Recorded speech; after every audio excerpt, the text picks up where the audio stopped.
Mr. President, dear Executive Vice Presidents of the European Commission, distinguished ministers, dear colleagues, Your Excellencies, Honorable Member of the European Parliament, dear President of the Committee of Regions, ladies and gentlemen, I would like first of all to welcome you and thank you for making possible this high-level event and for being all of us together today.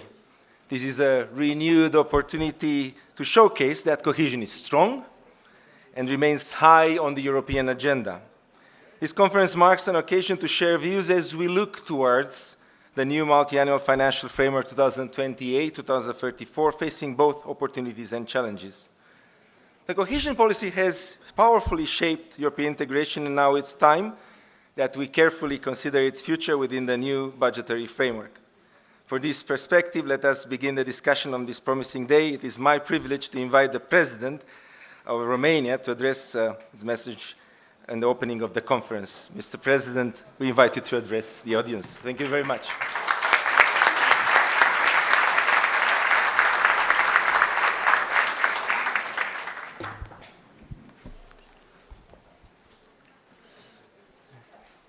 Stimați vicepreședinți ai Comisiei Europene, stimați miniștri, stimați membri ai Parlamentului European, doamnelor și domnilor, e o onoare pentru mine să fiu aici. Vreau să-l felicit pe domnul ministru Păslaru pentru organizarea acestei discuții, pentru că mult timp compatrioții, concetățenii noștri ne-au acuzat că suntem un fel de remorcă a Uniunii Europene și eu cred că România are în momentul ăsta maturitatea și expertiza pentru a fi cu adevărat parte din procesul de decizie și o facem într-un moment foarte important în care decidem cumva strategia, direcția Uniunii Europene, deci a României 2028-2034. Sunt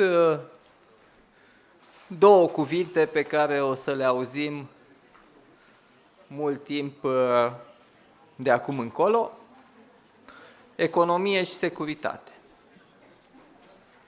Economie pentru că competiția globală a devenit mult mai intensă și securitate pentru că, de asemenea, am văzut că ordinea internațională bazată pe reguli este pusă în discuție. Pe partea de economie este o regulă foarte simplă. Cine este mic este mai puțin competitiv decât cine este mare. Și din cauza asta Europa a suferit, economia europeană și deci noi toți am suferit foarte mult pentru că suntem încă fragmentați, da? Și deci este în interesul nostru al tuturor ca piața unică să fie consolidată și prin asta economia Europei să fie mai competitivă și deci a noastră. Asta este un lucru. Al doilea lucru, și din nou vorbesc de Europa, suferim la capitolul competitivitate și din cauza că nu suntem suficient de performanți la capitolul inovare. Și aici, bineînțeles, cadrul financiar multianual vorbește foarte mult de această zonă de cercetare, dezvoltare, inovare, doar că, și ăsta este mesajul meu, trebuie să avem grijă la disparități. Pentru că dacă competiția o să fie una care nu ține cont de contextul de dezvoltare al membrilor Uniunii Europene, o să avem o competiție care va fi câștigată de cei mai buni și o să vedem o creștere a decalajului între țările mai dezvoltate și țările mai puțin dezvoltate. Deci mesaj și asta va duce, bineînțeles, la o frustrare și la tensiuni sociale care ne duc în zona de pericol de securitate. Deci unul din mesajele mele importante este că în zona de cercetare, dezvoltare, inovare trebuie să avem grijă la condițiile specifice pe care fiecare din țările are și obiectivul nostru este să facem ca economia din zona europeană să progreseze în fiecare din țările membre. Pe partea de securitate, evident, răspundem cu toții la o necesitate. Această necesitate este mai prezentă în flancul estic și salut preocuparea Comisiei pentru flancul estic. Ultimul lucru pe care vreau să-l spun legat de securitate este că extinderea Uniunii Europene și în Moldova, și în Ucraina, și în Balcanii de Vest nu este un act de caritate, este o investiție în securitate. Și România va susține, evident, păstrând, este nevoie ca toate aceste țări să se alinieze unor standarde, poate ne uităm puțin la ele, dar unor standarde pe care Uniunea și le-a definit și pentru acele țări care au voința și doresc, în special Republica Moldova, care au voința de a intra în Uniunea Europeană, România este un puternic susținător. O să urmeze, așa cum îi spuneam domnului vicepreședinte, o să urmeze un an intens. Nu știu cine va avea un job ușor în această perioadă, dar va fi un an extrem de important pentru că vom decide împreună cu toate discuțiile și cu toate concesiile reciproce pe care trebuie să le facem, vom decide împreună viitorul pe termen mediu al Europei și e foarte important ca cât mai mulți dintre dumneavoastră să fie incluși în această dezbatere, de aceea încă o dată felicit organizatorul. Mulțumesc!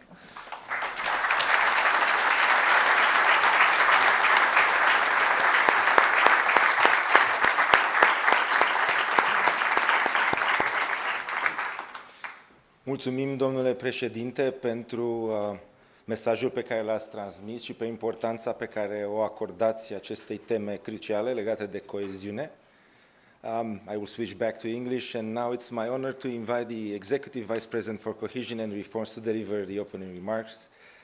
Your leadership in advancing the Union's cohesion objective remains essential, and we very much value your presence today in Bucharest. So, Rafael Tito, please join us for your opening remarks.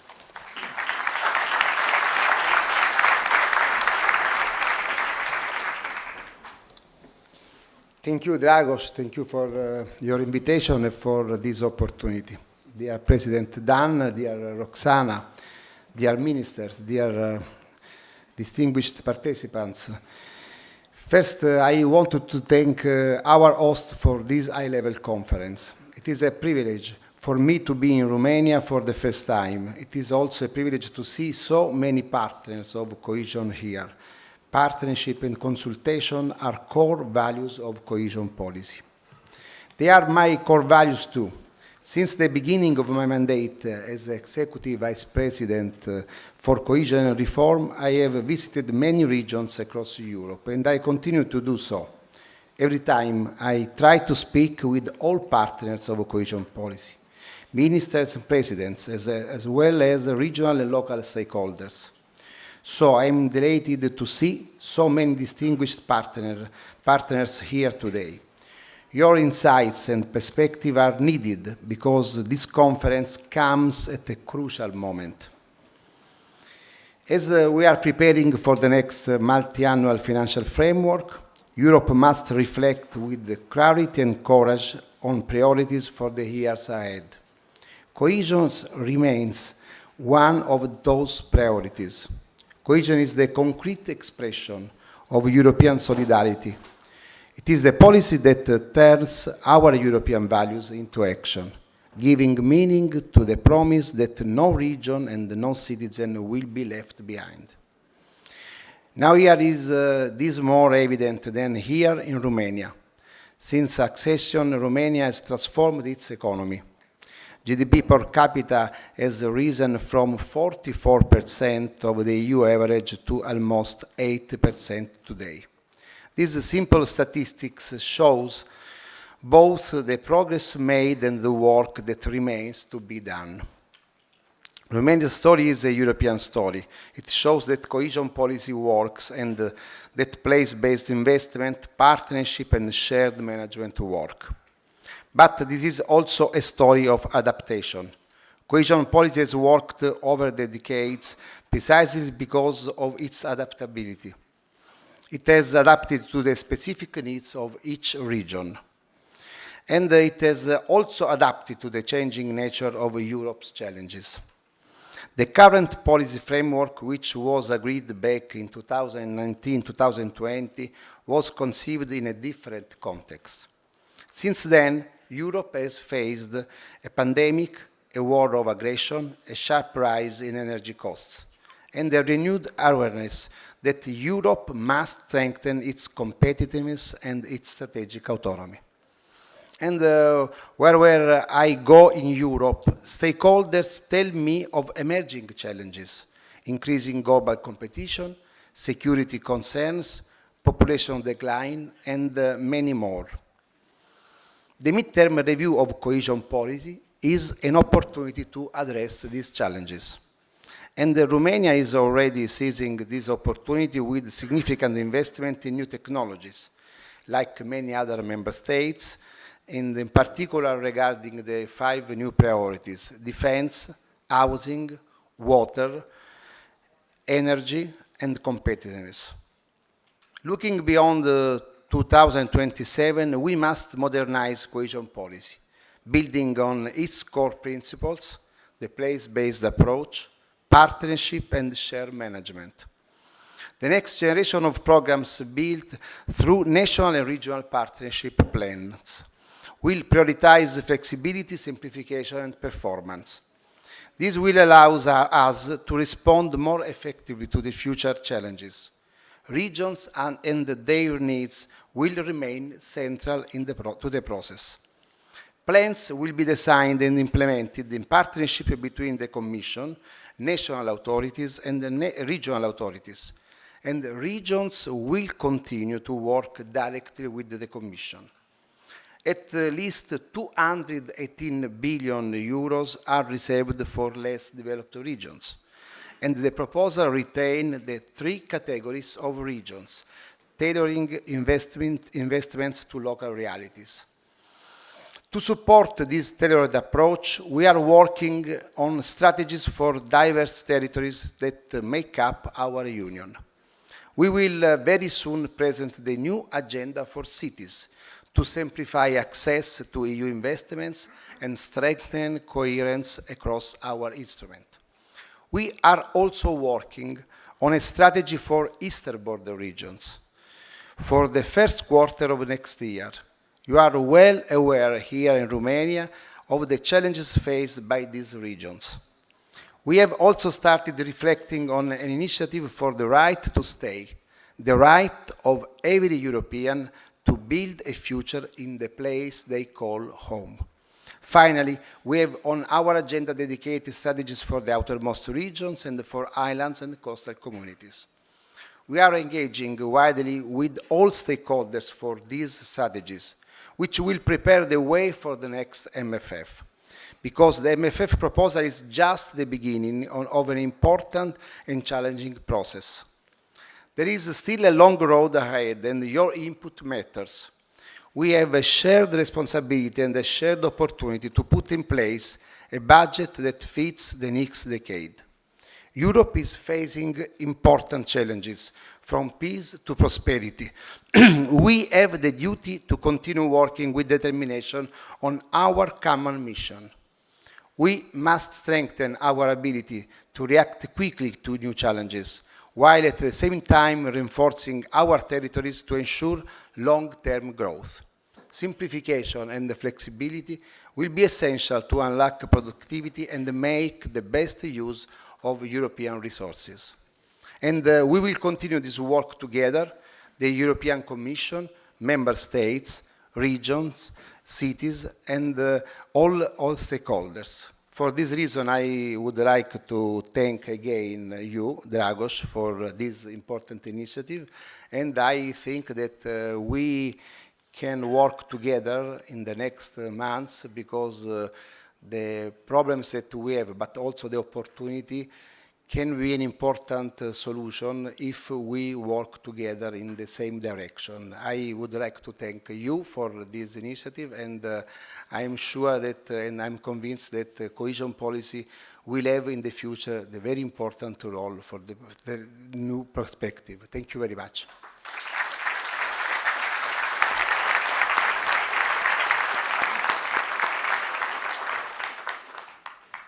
Thank you very much, Executive Vice President, dear Raffaele.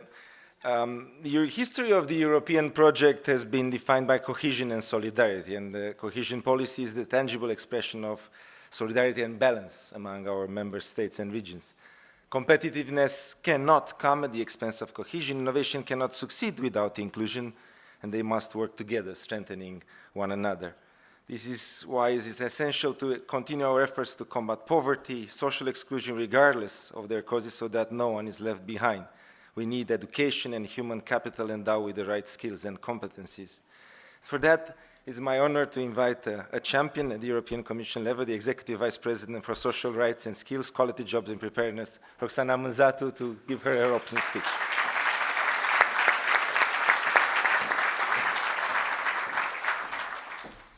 Mulțumesc, Dragoș! Sunt foarte bucuroasă, doamnelor și domnilor, să pot să fiu parte din acest eveniment în România, în țara mea. Vă spun bun venit la București tuturor miniștrilor, invitațiilor lui Dragoș în această reuniune pe tema viitorului politicii de coeziune. Domnule președinte, Raffaele, stimați colegi miniștri, dragă Cata Tută, stimați reprezentanți ai Parlamentului European, aleși locali, recunosc atât de multe fețe care fac parte din povestea României în Uniunea Europeană în acești primi 18 ani. Cred că toți, poate cu excepția presei, sunteți parte din această poveste. Așa încât să încep mesajul meu prin a sublinia cât de importantă este politica de coeziune pentru Uniunea Europeană. Prin exemplul României, ilustrând acest lucru, cred că ar fi puțin în plus, dar totuși aș face-o și aș spune-o că în acești 18 ani, dincolo de statistici, de creșterea produsului intern brut, și a menționat și Raffaele anumite elemente, s-au întâmplat atât de multe lucruri care au transformat viața oamenilor. De la șoseaua și autobuzul care te ajută în transportul de zi cu zi, până la cabinetul medical și ecograful și echipamentele medicale, uneori analizele din programele de screening medical susținute cu Fondul Social European, până la programele de calificare sau subvenția pentru un salariu, așa, care au ajutat un tânăr în căutarea unui loc de muncă să-și găsească o menire pe piața forței de muncă. De la, eu știu, un mijloc de transport feroviar, și ne uitam la investițiile susținute prin PNRR, la dotările unor mici companii în mediul rural sau mediul urban. Toate acestea fac parte până la urmă din schimbarea în bine a României prin politica de coeziune. Schimbările sunt vizibile chiar dacă provocările rămân la fel de mari. Ne uităm la exemplul României din nou din perspectiva faptului că politica de coeziune e menită să acopere disparitățile, să le reducă, și totuși în România avem o zonă a capitalei care merge la aproape dublul mediei PIB-ului european și o regiune estică, și este senzațional că Raffaele se va concentra pe și ne susținem regiunile estice prioritar, regiunea Moldovei, nord-est, care este la jumătatea mediei PIB-ului european. Avem deci de lucru și se justifică. Eu cred că sunteți cu toții de acord o modernizare și o reformare a politicii de coeziune, așa încât ea să poată să susțină viitorul proiectului politic european, să poată să susțină participarea tuturor economiilor la competitivitate, să poată să asigură securitate, nu doar externă, dar și internă, în fiecare țară. Această modernizare însă o înțelegem cu siguranță diferit. Suntem de acord cu direcția, poate nu totdeauna cu căile. Comisia a pus pe masă o propunere în iulie de cadru financiar multianual, care are câteva dimensiuni pe care au reflectat și colegii miniștri invitați astăzi la ministerială și trebuie să reflectăm cu toții și să dezbatem în continuare.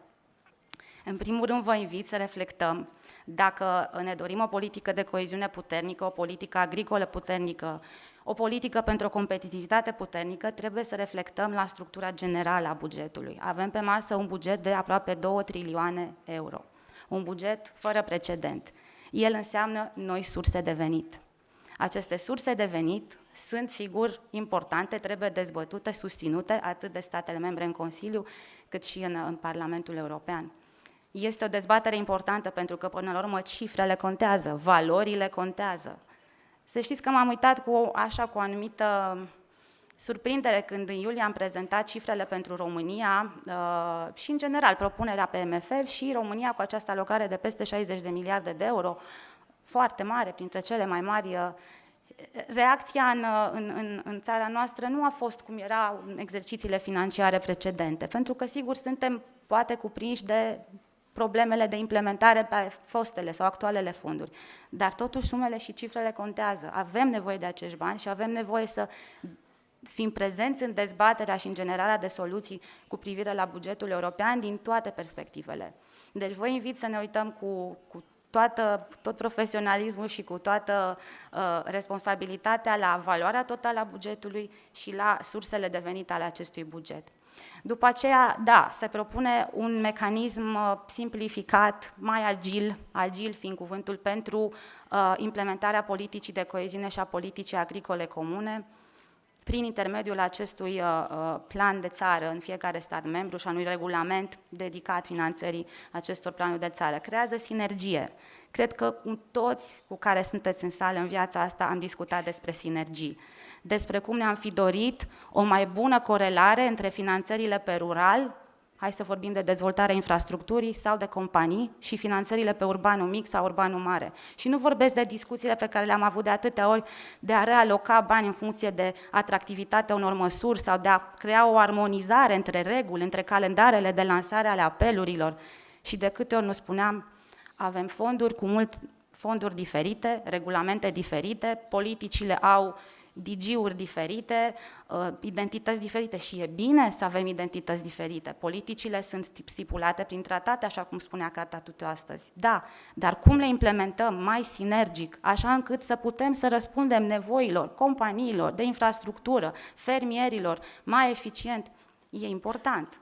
Propunerea securizează elemente cheie și de interes, cum ar fi subvențiile pentru fermieri, finanțarea pentru regiunile mai puțin dezvoltate, 14% pentru cheltuieli sociale, pur sociale de tip ISF, 10% pentru dezvoltarea rurală, dar revin la 14% pentru social, pentru că aici vreau să ajung de asemenea cu mesajul meu astăzi. Vă rog să vă aplecați și să dezbateți și dimensiunea socială a cadrului financiar multianual, așa cum a spus și Dragoș. Să fiți sinceri cu dumneavoastră. Sunt și eu sinceră cu mine însă.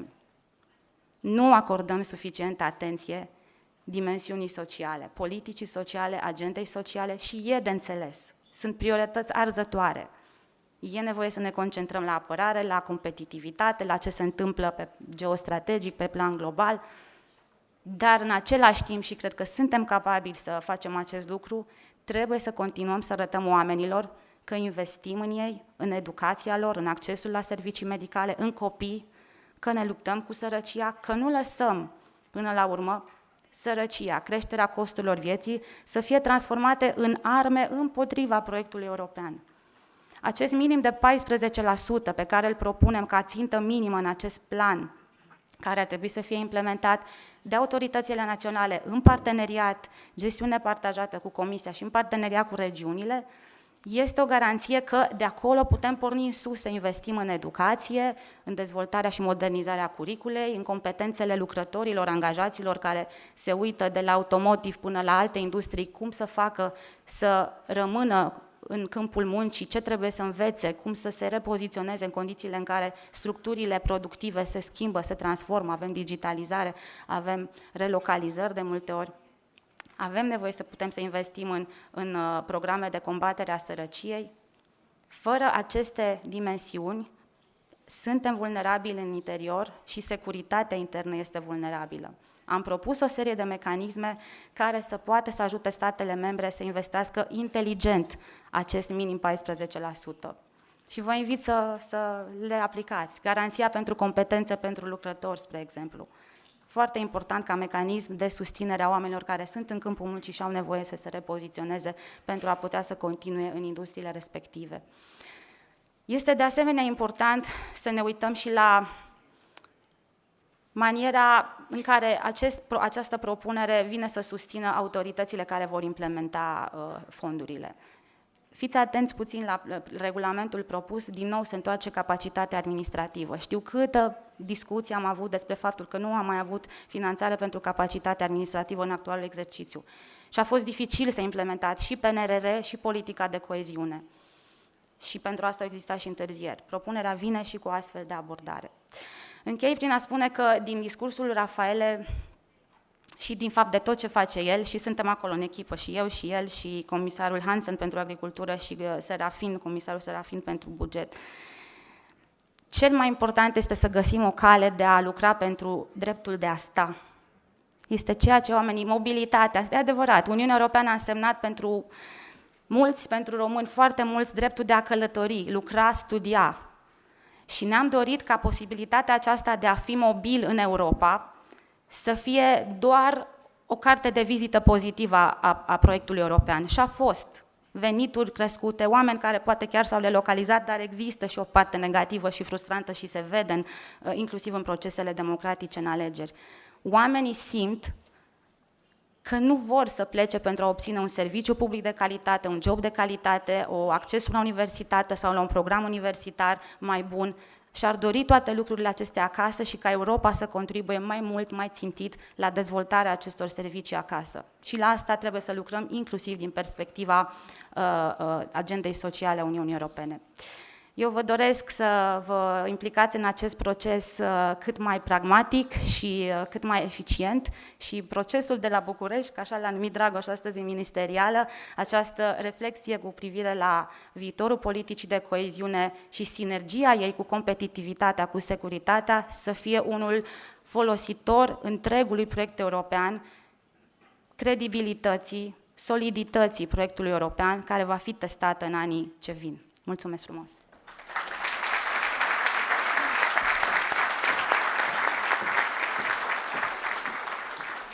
Într-adevăr, la reuniunea ministerială am discutat că este nevoie, evident, să mergem înainte cu negocierea, cu negobox-ul, cu elementele, cu parantezele și lucrurile care sunt în ele, dar în același timp să clarificăm puțin mecanismele de implementare și detaliile și în vederea întâlnirii următoare din Cipru, de pe 26 februarie, să lansăm acest proces de la București, prin care și noi, din Consiliu, statele membre, aducem o contribuție împreună cu Comisia Europeană la clarificările necesare pentru a avea o înțelegere și predictibilitate pe implementare. Vorbea doamna comisar Mânzatu de echipa de la Comisia Europeană. La noi există și la noi o echipă în guvern și lucrurile sunt în modul următor. Evident, discutăm azi despre coeziune, dar coeziunea este în cadrul mai larg de discuții cu privire la negocierea cadrului financiar multianual. Iar cele două ministere care au această coordonare națională sunt Ministerul Afacerilor Externe și Ministerul de Finanțe și echipa pe care o am împreună cu colegii mei Oana Țoiu și Alexandru Nazare este într-adevăr acea echipă care duce întreg procesul. Fără să mai lungesc introducerea, am o mare plăcere să o invit pe Oana Țoiu, Ministrul Afacerilor Externe, pentru prezentarea sa introductivă.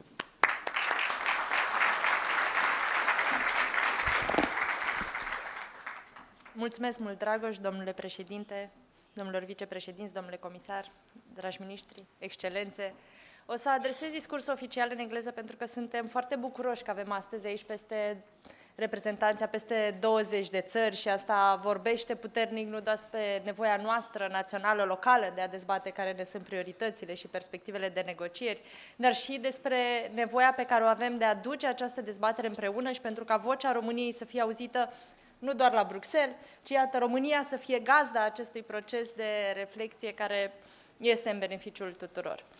Dar înainte să trec la discursul oficial în engleză, o ascultam pe vicepreședinta Roxana Muzatu și mi-am dat seama că, într-adevăr, aici în sală, reprezentanții mediului academic, experți, primari, și vreau să salut și prezența domnului primar Emil Boc, europarlamentari, parlamentari, reprezentanții administrațiilor locale, cred că putem, un minut, nu mai mult de atât, să ne și bucurăm de ce am reușit împreună în ultimii 18 ani. Nu este deloc puțin lucru că produsul intern brut s-a triplat din momentul în care am aderat. Nu este deloc puțin lucru că veniturile medii pe locuitor au crescut de la o medie de 40% față de media Uniunii Europene la o medie de 80% față de media veniturilor Uniunii Europene. Sigur, aici în București, dublu. Nu înseamnă că totul este perfect. N-am avut instituții perfecte nici când am aderat, nu le avem nici acum, dar asta înseamnă și că această reușită a României a însemnat și mai multă muncă din partea fiecăruia dintre cei care au pus umărul la asta. Și tocmai m-am întors de la Bruxelles, unde am avut o cină cu Balcanii de Vest.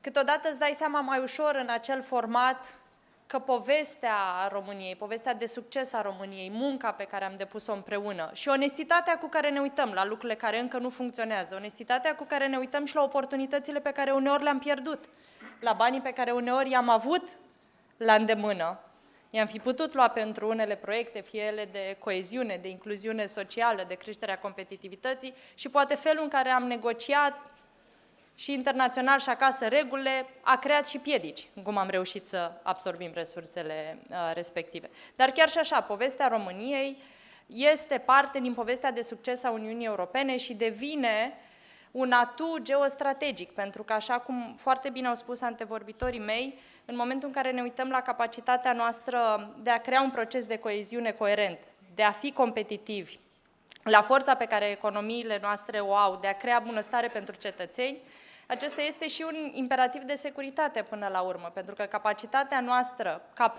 proiect european, de a fi atractiv pentru țările din regiune, este și principalul instrument pe care îl avem în competiția cu influențele maligne ale altor țări.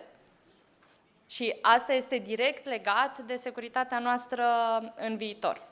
Noi nu avem obișnuința asta în România, să ne felicităm reciproc sau să ne oprim un minut, să ne bucurăm de reușitele pe care le-am conținut.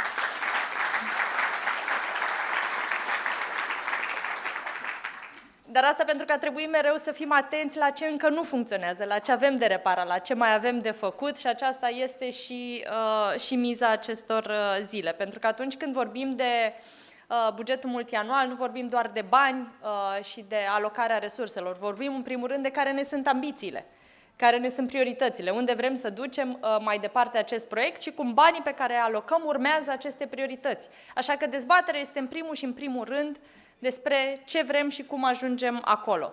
Și abia secundar despre modul în care alocăm banii pentru a îndeplini asta. Cu permisiunea dumneavoastră o să trec la partea în engleză a discursului. We cannot imagine a discussion on the future budget without accompanying it with the reflection on the role of the policies that are to be financed in the upcoming years. Discussions and debates such as this today, but also the ones we organized throughout the last weeks with the civil society and with experts, with the European Parliament members, but also with the regions, play a key role. Because when we speak about financial investments, essentially we speak about the mandate we need to receive from citizens to be able to take those decisions and especially to move them forward. It is a multi-stakeholder process. Discussions and debates play an essential role ensuring that the process of preparation for the next multi-annual budget, the EU strategic objectives, together with the actual realities of the member states, the view of the European Union institutions, and nonetheless the citizens' perspective are fully reflected. As with any negotiation and any design process, we do not have the chance that everyone is going to be 100% happy or have 100% of their opinions reflected, but it is our task to balance that. In line with its role in the European matters, the Ministry of Foreign Affairs, together with the Ministry of Investment and European Investments and Projects and the Ministry of Finance, in tight coordination with the President and the Prime Minister, are forming the team that takes into account this multi-stakeholder approach and makes sure that not only our voice is heard, but also that together with the other countries, and again, thank you for those present here today, at every level, the European Parliament, the Commission, the regions, the local level, the government, our relationship with the private sphere and the business community, the civil society, are able to advance not just our objectives, but the whole transformation that the European Union needs to go through this process. Because we are all, I would say, aware and in agreement that we need a stronger European Union for the challenges ahead. But that also means, for example, when we speak about the cohesion budget, that maybe we should not treat it sometimes also as a crisis budget. We need to bring it back to its role, to its long-term and strategic role. And we need and we have dedicated instruments for crisis, especially because if we are to be honest about the current situation, what we have perceived and treated as short-term risks or short-term threats are in various forms here to stay for the midterm. And therefore, we need the proper instruments to be prepared to answer those challenges on that time perspective as well. For Romania, it's a key role of the cohesion policy, largely illustrated by the impact of the European Union funds in our overall economic performance. Cohesion has been and should remain the main EU investment policy, acting as an enabler for the development of the single market consolidation with clear benefits to all member states. Thus, cohesion policy is projected to increase the EU's GDP by 0.5% and support 1.3 million jobs in the current programming period. At the same time, while cohesion policy has proved flexible and adaptable to the developments and challenges in the latest years, the recent crises have shifted policy priorities to short-term responses. Cohesion should not be turned into a crisis mechanism. We do have dedicated mechanisms and instruments that serve this purpose. We now have the responsibility to set the cohesion policy back on the track of long-term investment projections. Cohesion strengthens unity, enhances prosperity, and consolidates the Union's capacity to respond collectively to the global challenges. Cohesion is the already confirmed response to the need of solidarity and unity among us, because at the end of the day, cohesion and solidarity are two sides of the same coin. Let us put these principles to good use and set the path towards a future financial framework that is fit for a strong, resilient, safe, and united European Union. My last remark here is the conversations we had in the previous months and weeks. Again, yesterday in Brussels as well, we had a meeting, the Ministers of Foreign Affairs with the members of ASEAN. This week, we have the European Union, African Union Summit. We're working hard to finish Mercosur. It's a lot about our relationship with the world in this changing landscape, for our security, but for our economic competitiveness as well. And what I want to say after all those conversations, and maybe things that you experience as well in your work, it's not just that Romania needs a stronger European Union, or that the European Union itself needs to be stronger just for the sake of its own citizens, for the growth path, but it is the world that looks at the European Union and that needs a stronger European Union, that looks at how we allocate the budgets.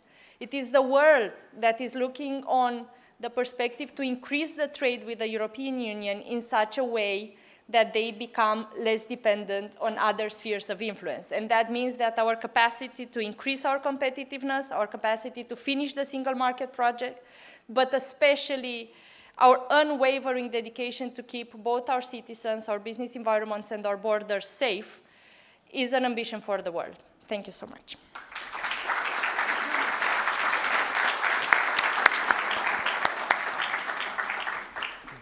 Mulțumesc foarte mult, doamne ministru de externe Oana Țoiu. În toată această perioadă de la formarea guvernului actual, greul în ceea ce privește construcția bugetară și modul în care România și-a asumat un angajament clar de a ne pune casa în ordine din perspectiva resurselor financiare a fost dus de Ministerul de Finanțe, de colegul meu Alexandru Nazare și evident că avem nevoie să avem noi ordine la noi în țară pentru a putea avea într-adevăr o contribuție la nivel european. Aș vrea să îl invit pe colegul meu Alexandru Nazare pentru discursul său de deschidere.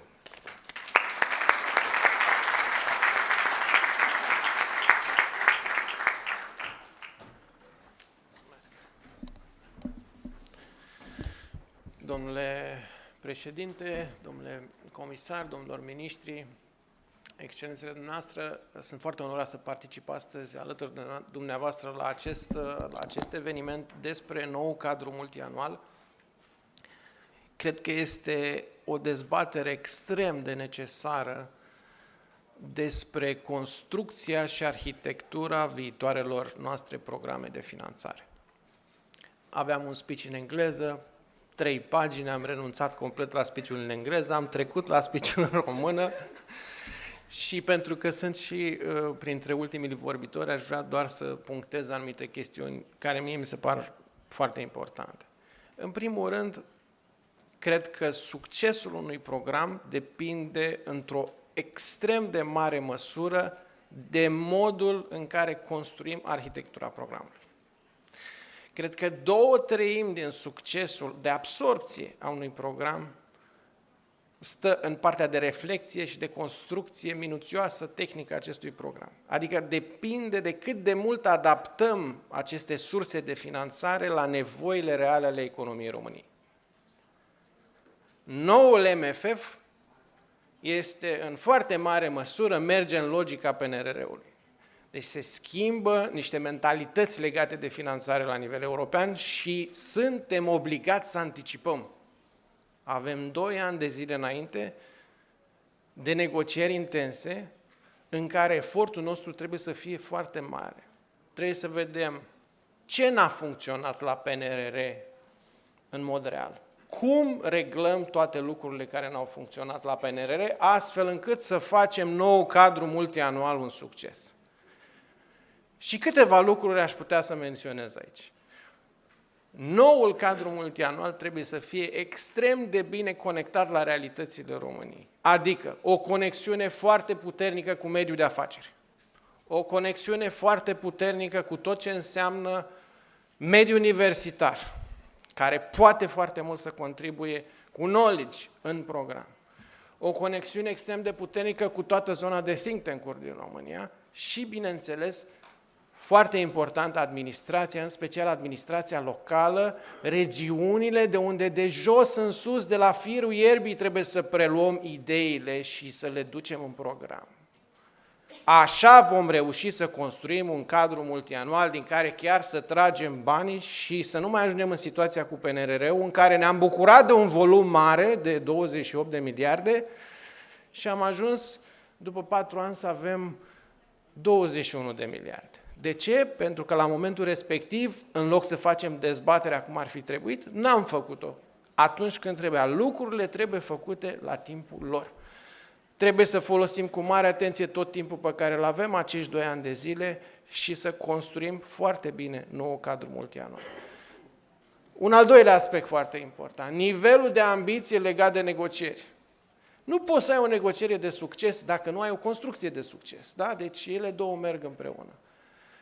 În paralel cu construcția programului, trebuie construit împreună și împreună miniștrii responsabili, tot guvernul, strategia coerentă de negocieri la nivel european, pe care o putem construi. Avem leverage, suntem importanți în consiliile de linie, deci acest lucru se poate face și cred că avem toate resursele să construim în paralel o negociere foarte bună la nivel european, care, bineînțeles, va merge în Consiliul European și atunci când ajunge în Consiliul European, guvernul să furnizeze toate datele, dar și elementele de negociere necesare, astfel încât să închidem o negociere de succes. Acum 15 ani eram la Ministerul Transporturilor. Ministerul Transporturilor avea absorbiți 20.000 de euro în mai 2010. Coeziune. Ne uitam la deschiderea unei autostrăzi cu atâta emoție, deschideam autostrada spre Constanța, toată lumea, toată țara se uita la un tronson de autostradă. Azi deschidem tronsoane de autostradă, vorbim de miliarde, atunci vorbeam de zeci, sute de mii, poate milioane de euro. Aici am ajuns. Dar Europa acum se duce dinspre convergență către reziliență. Deci e un efort mult mai complex. Nu este doar despre construcția unei infrastructuri, fie că e vorba de școală, de drumuri, de autostrăzi, de poduri, de școli. Mergem spre reziliență, ecosisteme de inovare, inteligență artificială, reziliență energetică, nivelul de ambiție și viteza este mult mai mare și trebuie să ținem pasul cu această viteză. Și acest lucru nu îl putem face decât împreună. Împreună, punând toate cunoștințele, toate resursele de negociere împreună, tot leverage-ul pe care îl avem, astfel încât România să ajungă la final, să aibă negocierea de succes și să ia și bani. Anul viitor avem 10 miliarde fonduri europene, coeziune, pe care le proiectăm în bugetul din 2026 și pe care, bineînțeles, sprijinim creșterea economică din 2026. Este extrem de important să absorbim acești bani și sunt optimist că până în august anul viitor, atât din PNRR cât și din coeziune, vom reuși să luăm cât mai mulți din acești bani, astfel încât creșterea economică din 2026 să și reflecte acest lucru. Vă mulțumesc foarte mult!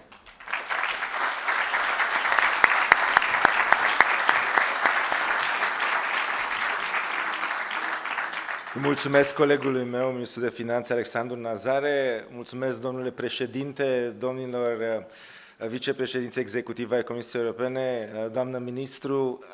Este finalul sesiunii de deschidere a conferinței.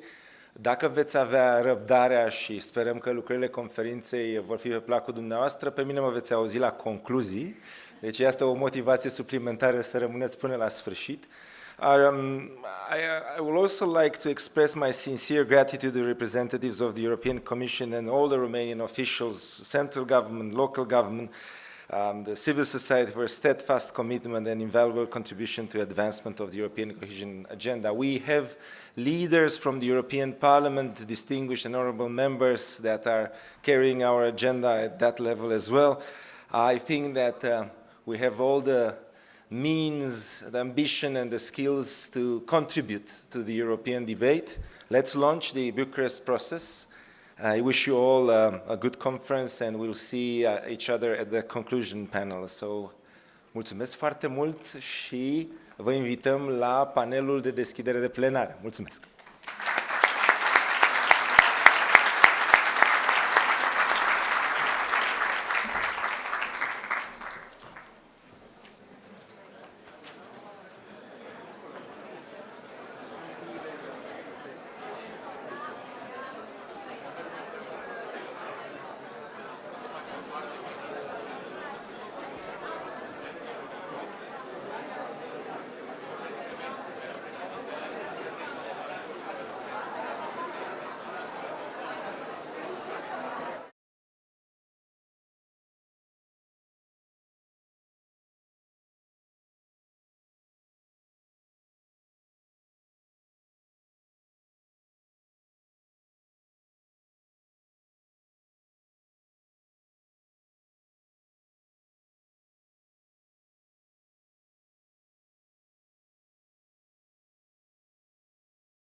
the past and the future, but it's not about me, it is about you, because we have a very important topic for today. And I will stick to my agenda, and I will tell you that it's very simple.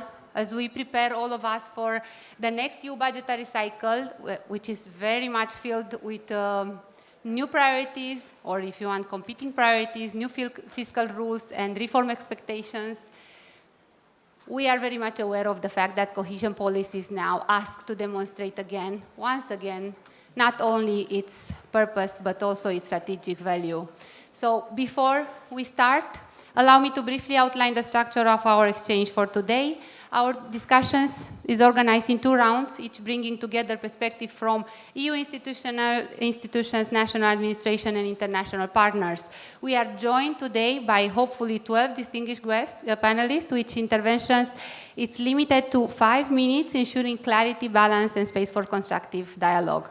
Where relevant, of course, I will introduce a short follow-up question to deepen or clarify a point. And if the time allows, we will close with a Q&A session with the audience, keeping the focus, of course, on today's theme. Throughout both rounds, we will explore a single overarching question: how can cohesion policy maintain its strategic value in the future EU budget constraints, considering choices, priorities, and any trade-offs? With this framework in mind, let us begin. I will start by saying that I have today with me for the round 1 strategic value, Mr. Siegfried Mureșan, member of the European Parliament, rapporteur for the multi-financial framework. Mrs. Antonella Bassani, Vice President, World Bank. Thank you for being with us today. Mr. Victor Negrescu, Vice President, European Parliament. Mrs. Kata Tuto, President, European Committee of Regions. Mrs. Natasha Miku-Zigman, Minister for Regional Development and EU Funds from Croatia. And last but not the least, Mrs. Monica Sicora, Undersecretary of State, Ministry of Development Funds and Regional Policy.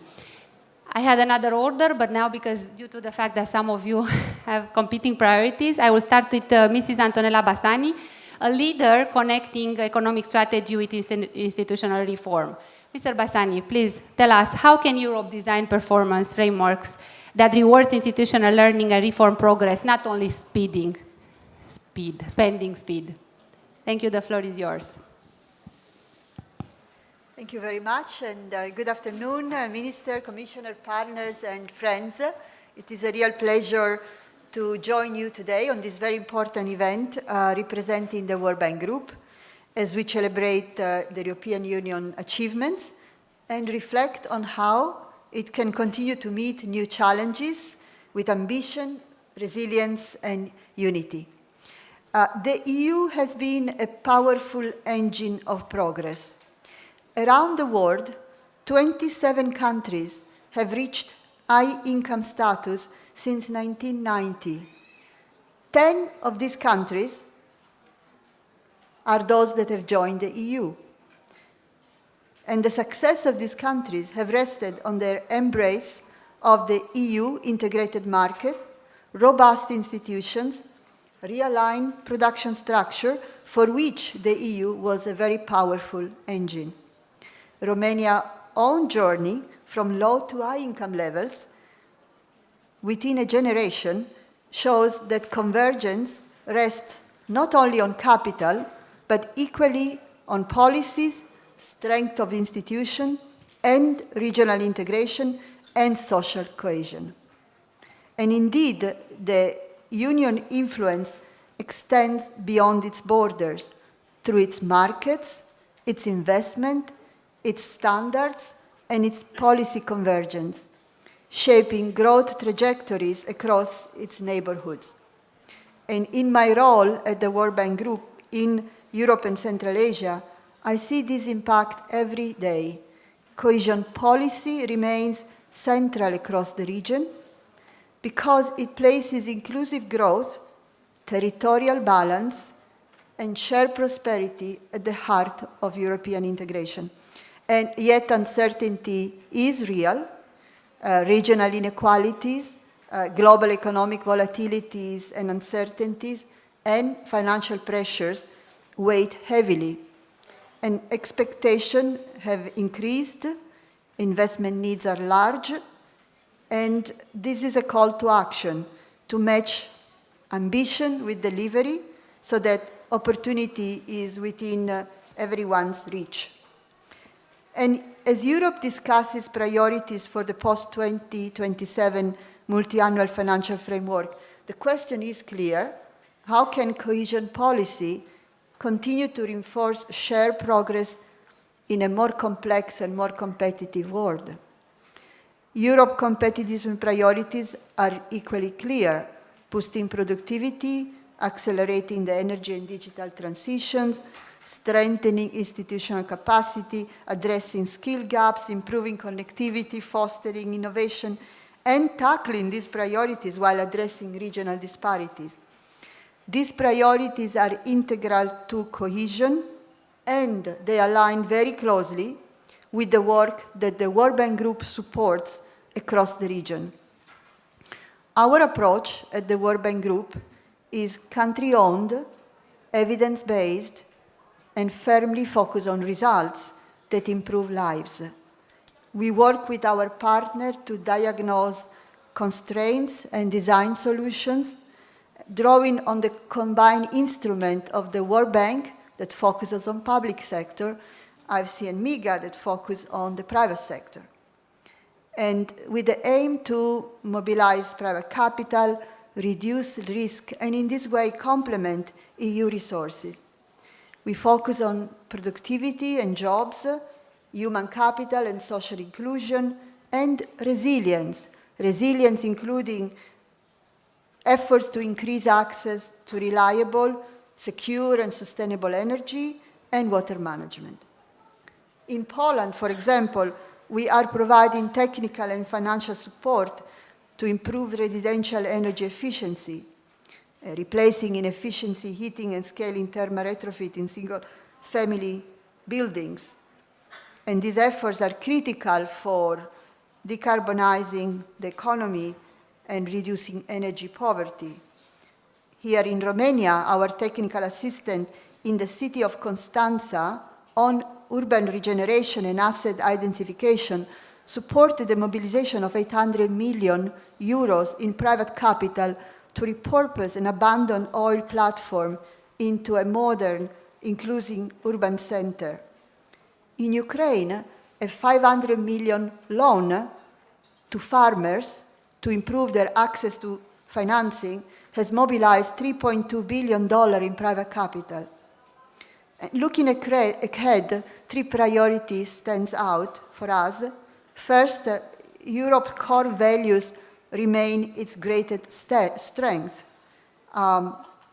Investment in health, housing, education, and skills is essential for resilient and inclusive economies, and the task now is to improve delivery and absorption and results so that every euro invested has maximum impact on the communities that need it most. Second, cohesion policy can be a catalyst for Europe's clean digital and demographic transition. And third, meeting Europe's investment needs will require deeper collaboration with the private sector. And to conclude, to achieve these priorities, the World Bank Group is committed to being the partner you can continue to count on, bringing expertise, resources, a shared vision for Europe's success, a strong focus on results, and on mobilizing private capital. We believe that together we can ignite growth, innovation, better job, and with the World Bank Group full set of instruments, we stand ready to turn this ambition into action and deliver results that matter for the people and the communities across Europe. Thank you very much. Thank you. Thank you very much, Antonella Bassani. You are an important leader connecting economic strategy with institutional reform. And I think the most important message that you highlight for today is that essential link between capable institutions and durable strategic value at the end. Thank you very much for being with us today. With your permission, I will give the floor to Monica Sicora. Unfortunately, she has to leave straight to the airport, and please, you have the floor without any introduction. Many thanks for being asked to do it today. Thank you so much. I will be brief, I can assure, because I have to leave in 5 minutes, literally. So for that, but I wanted to thank you for organizing this very timely and important conference, for hosting us here. I would like to also appreciate a very gender balance, so thank you for that. It's a good example you're setting as a country for all of us. So I hope it will also be a standard. I just would like to highlight that with these discussions that we had today in the morning, we are very much reassured that there is this strong belief that cohesion policy should remain at the heart of the EU policies, of the EU integration. We may be having different positions of how to move forward, but definitely there's a shared interest, and we have to keep in mind, especially the times they are so risky. There's so many things happening: the war on our borders, climate change related challenges, technological change, but also something we have to keep in mind: the rise of extremism, populism, anti-EU movements. They all require a strong response, and cohesion policy is also a way to respond to these challenges. We cannot only think about it in economic terms. It's something that brings us closer to our citizens, something super important if we want to continue. It has been one of the greatest successes over the last 40 years since its creation, so let's ensure it stays that way. And we should not be only thinking one after or the other, competitiveness or cohesion, because they can be compatible, they can be complementary if we make them complementary. For instance, if we take one person, to be competitive in the world, we need to, of course, invest in our people. We need to invest in people, and we do it with cohesion funds. We need to do it with social funds. So this is one of the examples. Of course, competitiveness is important. The EU has to grow, develop, also be competitive in a global market with other powers, and invest in local resources development. But by doing it, we have to keep in mind the individual potential of every region. If we look at this in a horizontal way, we miss the picture, which is that every region is different, and every region can give us something very specific that can boost our competitiveness. So really, let's keep it in mind, and I would really encourage this abandoning this thinking one on another. There are really things that are complementary, same as flexibility and predictability. They are not mutually exclusive in our view.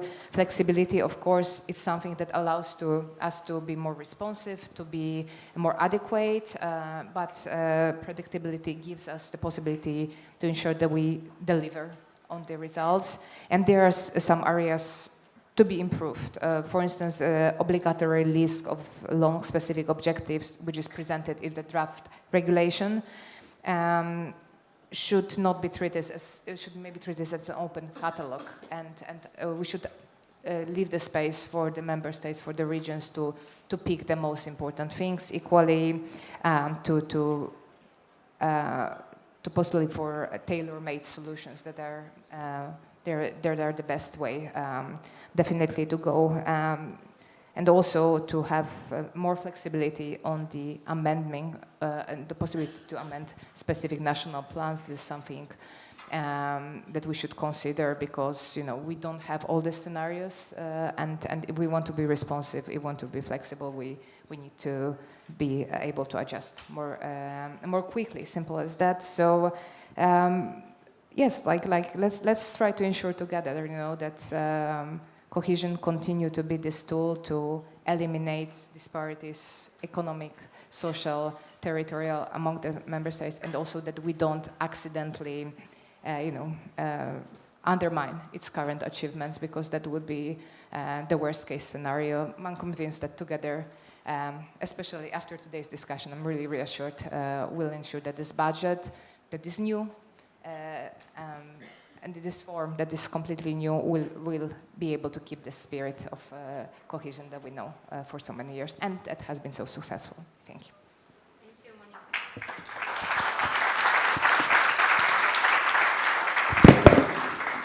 Thank you very much, Monica Sicora. Thank you for your time, for being present with us today. I think in a short, I will take away from you that as an outcome, that precision matters, but coherence matters just as much. So of course, you underline predictability, which is really important. You underline the involvement of the regions, which is another extremely important point for the future. So thank you very much for being with us, and that you will catch your planes. So now I will try to respect a bit the order, and I will move towards, in order to ensure also the balance, I will move to Victor Negrescu. He is a strong advocate of democratic participation and fairness. Mr. Negrescu, please tell us, how can upcoming programs make cohesion visible as fairness, not bureaucracy, especially as reforms reshape expectations?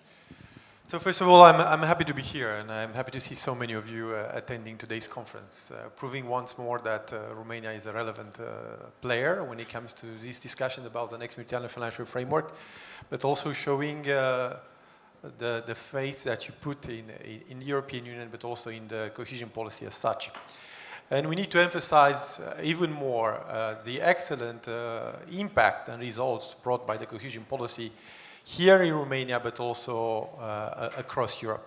Because indeed, the facts are there. I'm not going to reiterate what you already know. We have a lot of reports proving that the cohesion policy was essential to develop the single market, to develop our economies, and improve the well-being of our citizens. Because at the end, it's about making sure the people that we represent are doing better.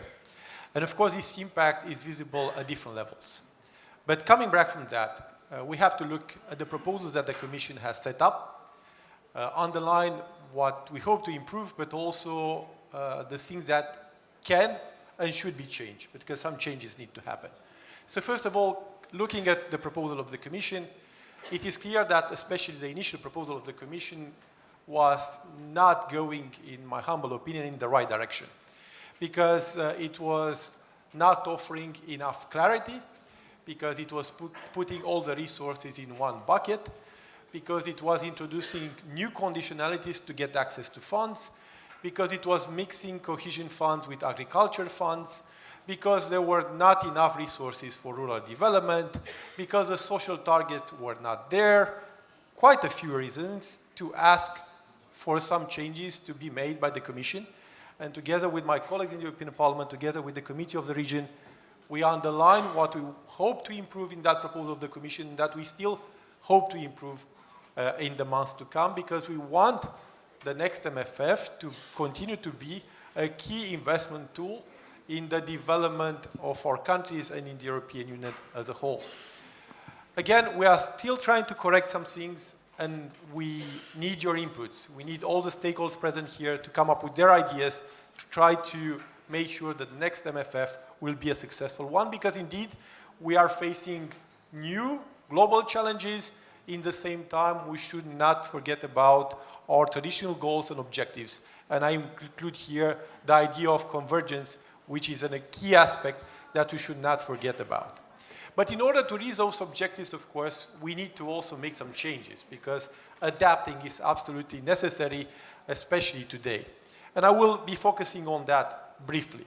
So first of all, indeed, we need to simplify access to EU funds and to cohesion funds. Simplifying doesn't mean not to have clear objectives. It means simply to reduce the bureaucracy behind the access of European funding, but also to reduce the bureaucracy that sometimes exists between the one dispersing the money at national or regional level and the Commission. So we need to make this process as transparent, as clear as possible. We also need flexibility. What do we mean by flexibility? I mean by flexibility the possibility for regions, possibility for cities, the possibility for countries also to adapt the different programs in a faster and easier way based on the new circumstances. So what we are programming today might not be valid or useful in 5 years' time, because MFF is for a 7-year period. So we need to be flexible around those different tools to program funding. But again, flexibility should not mean that we forget about targets. Therefore, we also need to fix targets. And today there is a large focus on competitiveness, on defense. Those targets are crucial. Personally, I support them, but in the same time, I think we have to be clear that we should also have social targets. The social targets are important for Europeans, for our citizens, and in those social targets, I will underline education, especially education, developing skills, enabling our citizens to adapt, investing in our universities. I see many rectors here present in this room. We need to invest in education, and personally, together with a group of about 100 members of the European Parliament, we would like that 20% of the next MFF to go in training, education, upskilling, and of course everything related to that, because in order to generate competitiveness, we need to invest in that as well. Secondly, I also believe that we should invest in issues like health. Romania is the only EU country that had a specific program focused on health, and I hope that we will be allowed to keep this objective, this operational program for health. Last but not least, there are quite a few points, but I will be brief and I will conclude with that. I think we also need to make sure that all stakeholders that make the cohesion policy a successful story to continue to be integrated in the design of this policy, in the monitoring of this policy, in the implementation of this policy. In this regard, I will underline the need to find maybe a better way, an improved way, to involve the private sector, the business sector, to involve the universities, to involve the cities, to involve the regions, to give a strong role, for instance, to the Regional Development Agency, which in Romania did a big part of the work, and I want to congratulate them for what they did. We also need to make sure that we keep a clear focus and a clear role for the local action groups. They do play a key role. And we also need to continue to invest and develop ITIs, those specific targeted investment tools that enable some of our regions to catch up, but also develop specific local strategies. So there are many things that can be improved, many things that need to be changed. The conversation is ongoing, it's accelerating right now, and I do believe that the conference here today is an excellent way for us to address some of those issues, some of those concerns, and come up with solutions, because at the end, Romania has always been constructive. We are all constructives, and we want to make sure Europe is going forward. Thank you so much.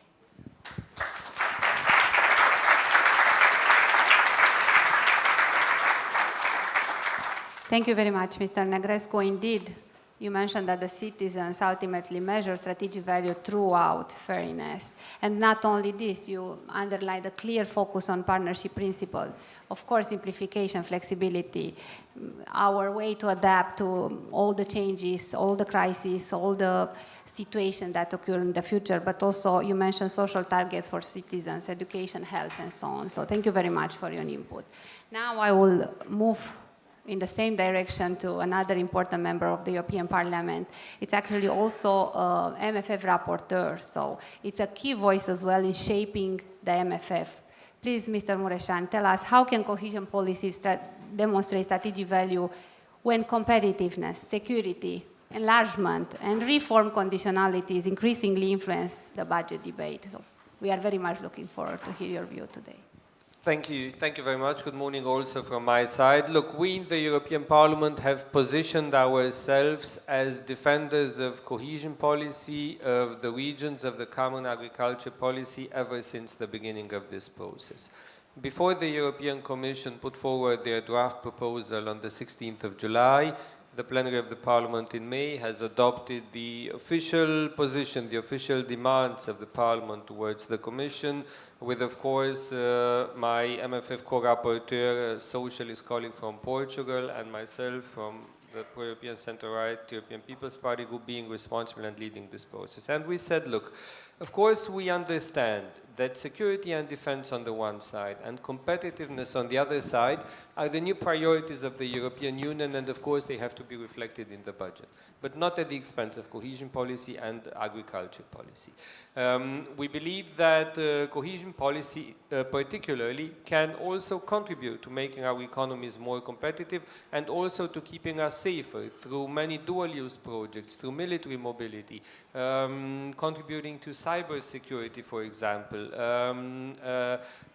border protection as well in some countries. So this being said, we clearly say as a European Parliament that we want, in terms of budget, the cohesion policy to be allocated the same resources as in the current MFF, adjusted of course to inflation rate, and the same for agriculture. We know that in the new priority areas we will have to allocate much more than we had allocated in the past. For defense, for example, we only had allocated 14 billion euros for 7 years for 27 member states, about 1.2% of the EU budget. That was clearly not enough. In those areas we have to do much more, but in the area of cohesion we shouldn't do less, firstly. Secondly, we need clear European objectives, clear European rules, both for cohesion policy and for the common agriculture policy.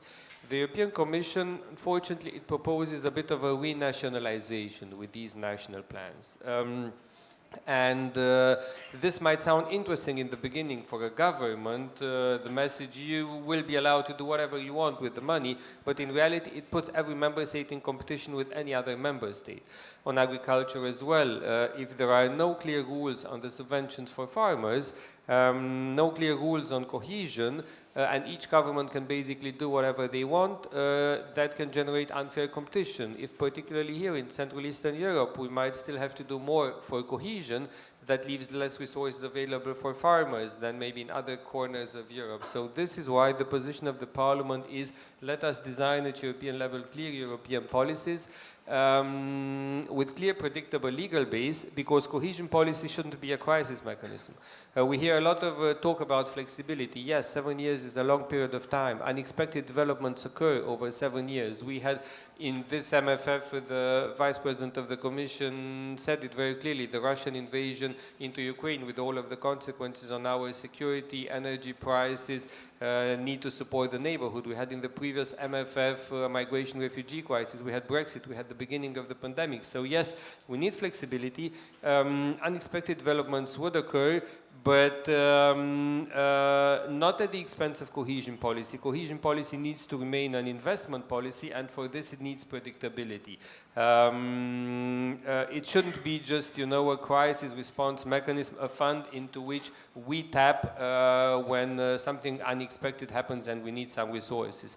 For this, of course, fast absorption rates are also needed, because if absorption rates, and here also beneficiaries, local, regional levels can help. If absorption rates are low, then whenever a crisis occurs and the Union has no money in reserves, the question is, where can we help from? And the answer is, unfortunately, always cohesion policy. So by absorbing money fast, we can guarantee that the Commission doesn't always target cohesion policy in the future as a potential source of responding to a crisis. Then, of course, the role of the regions. And this is something very important to the Parliament, in the sense that, we believe that the local and regional level, close to the citizen as they are, they know the needs better for many types of investment. So this is why we believe they should play a compulsory role in the design and the implementation of the programs at national level. With the Recovery and Resilience Facility, they were given the possibility to participate. Basically, we told member states, please include the regions, and the answer was that it was a mere formality and they were not really taken into account. The only way for them to be taken account is for their role to be made mandatory as per European legislation. This is what we, the Parliament, have asked the Commission to do. The Commission has made some steps in the last weeks. We have to make sure that this is confirmed by legislation. Coming towards the end, of course, you know, as well here in Romania in the public space, we're very proud, and rightly so, for the fact that since we joined the European Union, we have contributed about 30 billion euros to the EU budget and attracted more than 100 billion euros. And this is a message that, you know, particularly to Eurosceptics, we always have to repeat the benefits of cohesion policy here. But these resources have come from somewhere, and they have come from taxpayers in net contributing member states, in the stronger economies that contribute more than they benefit directly from the EU budget. And this is why we need to find a common agreement in the end that works for all, and to convince also taxpayers that are contributing more that it is worth contributing as well in the future for the budget, including for cohesion policy. We have to make sure that money is well spent. This is why strengthening European authorities that have responsibility in making sure that EU money is well spent. The European Public Prosecutor's Office, the European Anti-Fraud Office, Court of Auditors is important. Rule of law conditionality. Whoever wants European funds needs to respect European values. The cost of non-compliance in this area needs to be known. It needs to be objective. It needs to apply in the same manner to all 27 member states. And really, last point, we know it from the Draghi report. We have an investment gap of about 800 billion euros in Europe every year. The European budget, the EU budget, can partly solve this, but it cannot solve it alone. This is why through the expenditures from the EU budget, we should try to set the tone also for national public investments and also for private investments. This is why I think today's gathering is so important to ensuring that we decide the budget together, but we also implement it together. We spend in the same direction at European level, at national level, and also try to trigger public investments. And when it comes to cohesion policy, I think we should design it in a way which it is future-oriented, contributing more to improving our competitiveness, investing more in digital, energy efficiency, artificial intelligence as well, so that also colleagues from net contributing member states do not see this just as a mere exercise of solidarity, which it is not. It is a key investment tool benefiting the whole single market, and I believe it can remain relevant for the next years as well as it has been relevant so far. Thank you.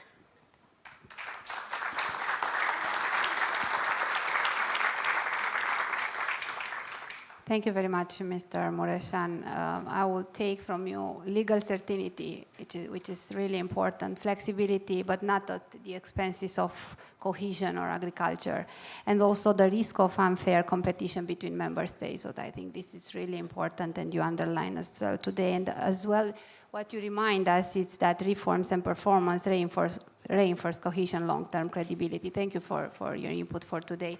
Now I'll move, because we are very much looking forward to hear also the voice of the regions. We heard the voice of the European Parliament, so I think it's really important to move towards the other speaker that represent, powerful defender of subsidiarity, and as I mentioned, a very strong voice of regions. So President Tuto, how do we ensure that simplification and reform efforts do not unintentionally reduce the role of local and regional actors? Yes, thank you very much. Just to understand, we can't. Okay, that's the simple answer. Who I am. As President of the Committee of the Regions, we are the official voice of cities and regions in the European Union. We have more than 700 locally elected politicians who work at their own country. They are mayors of big cities, presidents of regions, mayors from towns, islands, mountain areas, rural areas. We have all the different local realities, and we try to digest European legislation and make it better. This is our role. I'm a local politician since 2002 and have been struggling with European funds for a long time. I'm really lucky to be able building metros and everything else. Okay. What are the expectations? Doesn't matter which region. If I go to Bavaria, or if I go to Barcelona, or if I go to Roma, here in Bucharest, Budapest, everybody, and talking to citizens, everybody's expectation is to have more European money easily available. That is the expectation. Okay. The reality is something else. Why are we looking at European money? Why is Roma looking at European money? Why is Barcelona looking at European money? Everybody has more problems than money. That is our basic problem. So the town looks at the county looks at the region looks at the national budget looks at the European budget, because everybody's looking to a place where they think there is more money. And if I look at the European budget from Budapest, it seems big. But how big is this budget? Super small. The 7-year budget, 7-year cohesion and agricultural budget, 7-year, is less than 1 year GDP of Bavaria. Less. It's small amount. How did we put together this cohesion funds and European budget? We have the single market. This is our main competitiveness pillar, the single market. It produces extra GDP for the EU 27, but it's territorially not equally. Not in time and not in space. Usually this is about the cost and benefits. The costs are here, benefits are there. So there is a mechanism to make it better. So what is the decision? That part of this surplus that we produce together, we reinvest. And cohesion is not a charity fund, it is a building policy. We build mostly from this money infrastructure all around that connects our regions, connects our cities, serve the common market. We invest in skills, health, to serve the common market. We invest in small and middle-sized companies to serve the common market. There is a return on investment. Cohesion policy works well. And what is the problem? Why don't we feel it? Because there is everybody knows who's a leader on any level. We are in a constant crisis mode. And there are a lot of problems and not enough money. And cohesion policy, I usually call it, it's a stabilizing tool. It's a long-term investment policy. It's not a crisis management fund. It's quite clear that we need to invest more because we have more problems. We learned from thermodynamics that all systems goes from order to disorder if there isn't enough energy invested. And this is what we are seeing. It is clear that we will need to invest more energy for the system to stay together. Will this more energy, money, leadership, capacity come from the European budget? It will not. I think it is decided. So I think it's also important for all of us to see that we all will have to invest more. Leadership, energy, and money, all levels, from the citizen level to the city level, to the regional level, to the national level, because otherwise we will not be able to confront what we are seeing. And if we are not talking honestly about this problem, there will be huge disappointment coming from our citizens when they expect more Europe, but in the reality today, there is no decision from the member states' part that there will be more common spending. Thank you very much.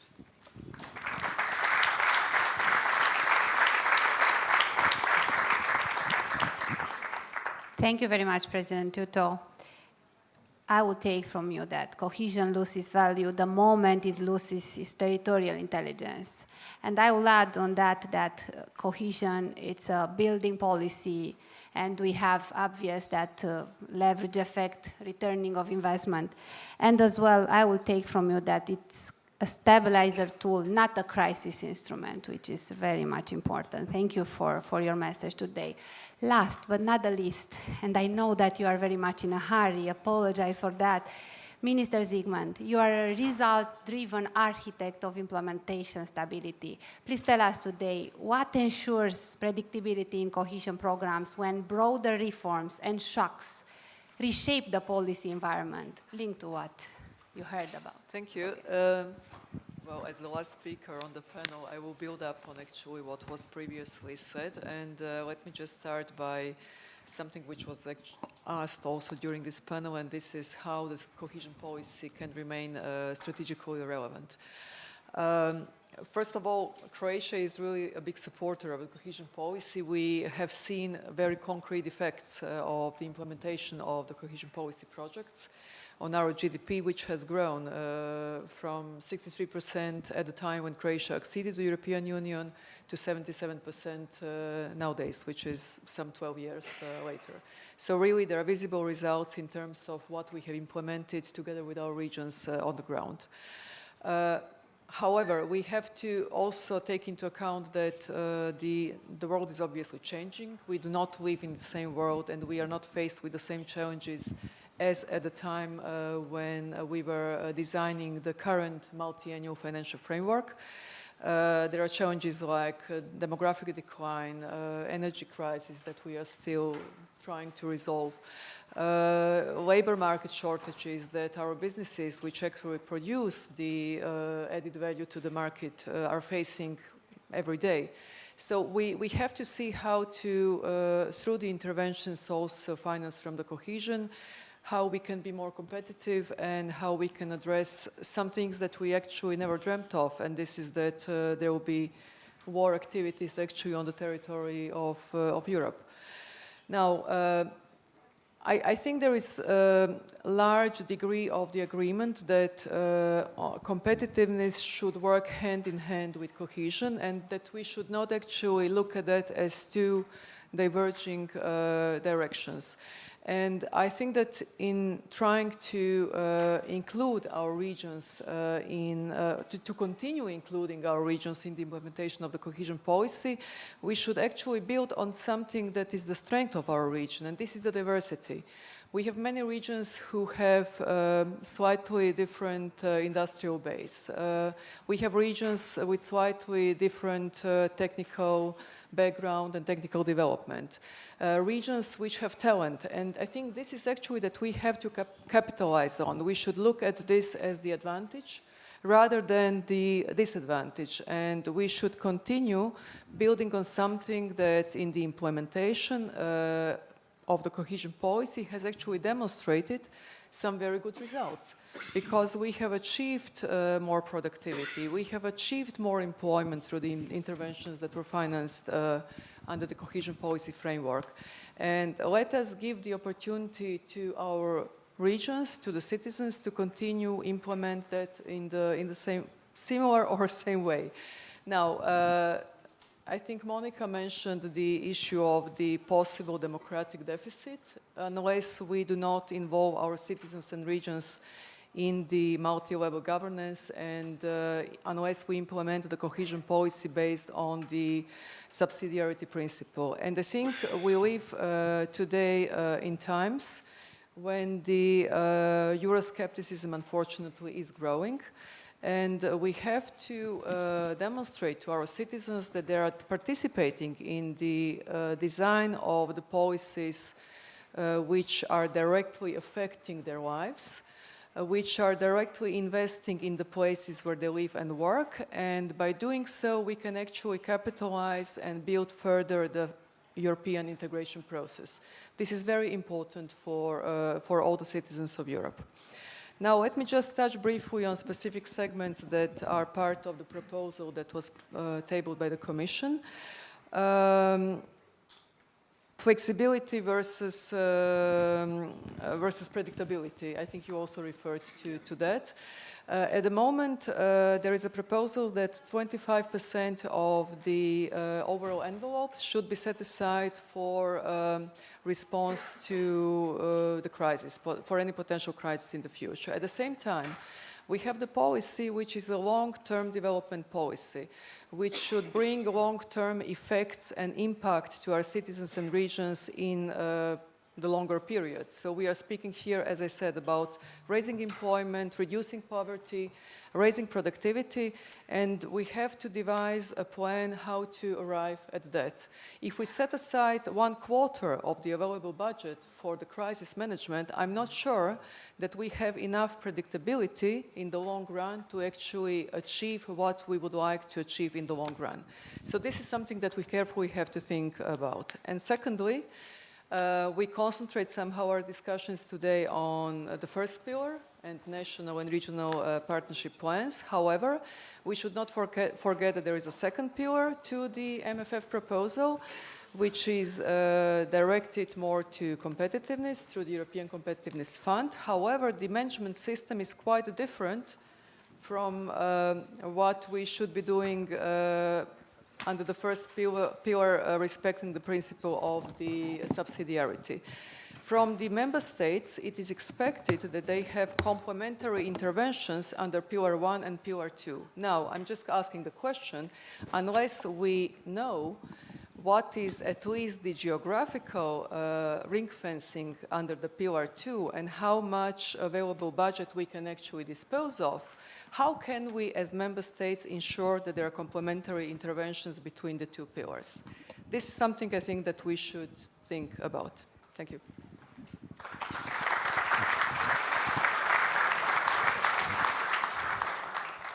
Thank you very much. I will take from you added value, visibility results on the ground, of course, simplification, predictability, but you underline, I think, the most important thing, that despite of the fact that we can find a way or another to adapt, you mentioned that stability in implementation is a strategic resource. So I think this is the main takeaway from your speech today.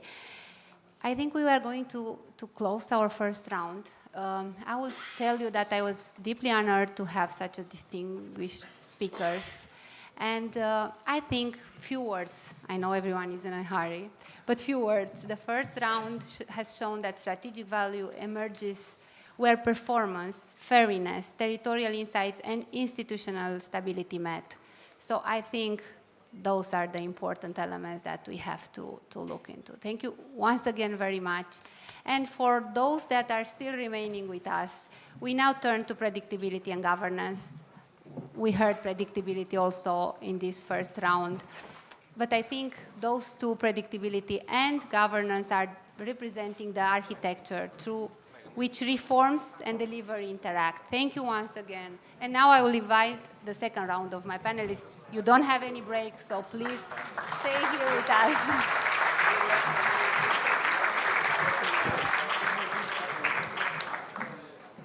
Without many other words, we turn to round two, governance, predictability, and reforms. And I kindly invite the following speakers to join me on the stage. Nikos Papathanasis, alternate Minister of Economy and Finance from Greece. Welcome. Mr. Peter Kulhanek, Minister for Regional Development, Czech Republic. Please welcome. Mr. Dan Barna, I haven't seen him today, so perhaps he will come later. Mr. Janusz Kisnevic, Vice Minister of Finance from Lithuania. I know that we have representatives from Netherlands and Belgium as well. One moment, please, because it's a last-minute change. So, Mr. Poleman from Belgium, please take your seat. We had a chance to meet each other last night, so please, welcome. I'm not seeing Pilar, that she was my colleague last night during dinner. Pilar, please join me on the scene here. Thank you. I was expecting to have you today here, so please, wherever you can sit here. And also the representative from Netherlands, Elzo Molenberg. I understood that he will be joining this panel. Please, take your seat.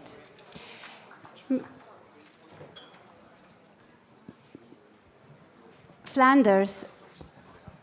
Okay, so, okay, please, okay, thank you very much. And Mrs. Claudia Kusbach.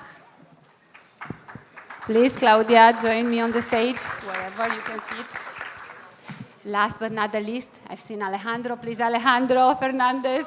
I was very much nervous today that you'll not be able to attend it, so please join us. Thank you very much.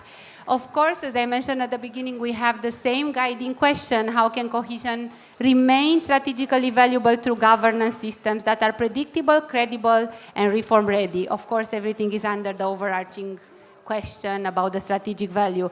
I will start with Mr. Nicolas Papathanasis, alternate Minister of Economy and Finance. You are known for aligning cohesion with long-term investment. So please, Minister Papathanasis, tell us how can predictable governance support strategic investments when reforms reshape national planning? Well, first of all, thank you for the invitation.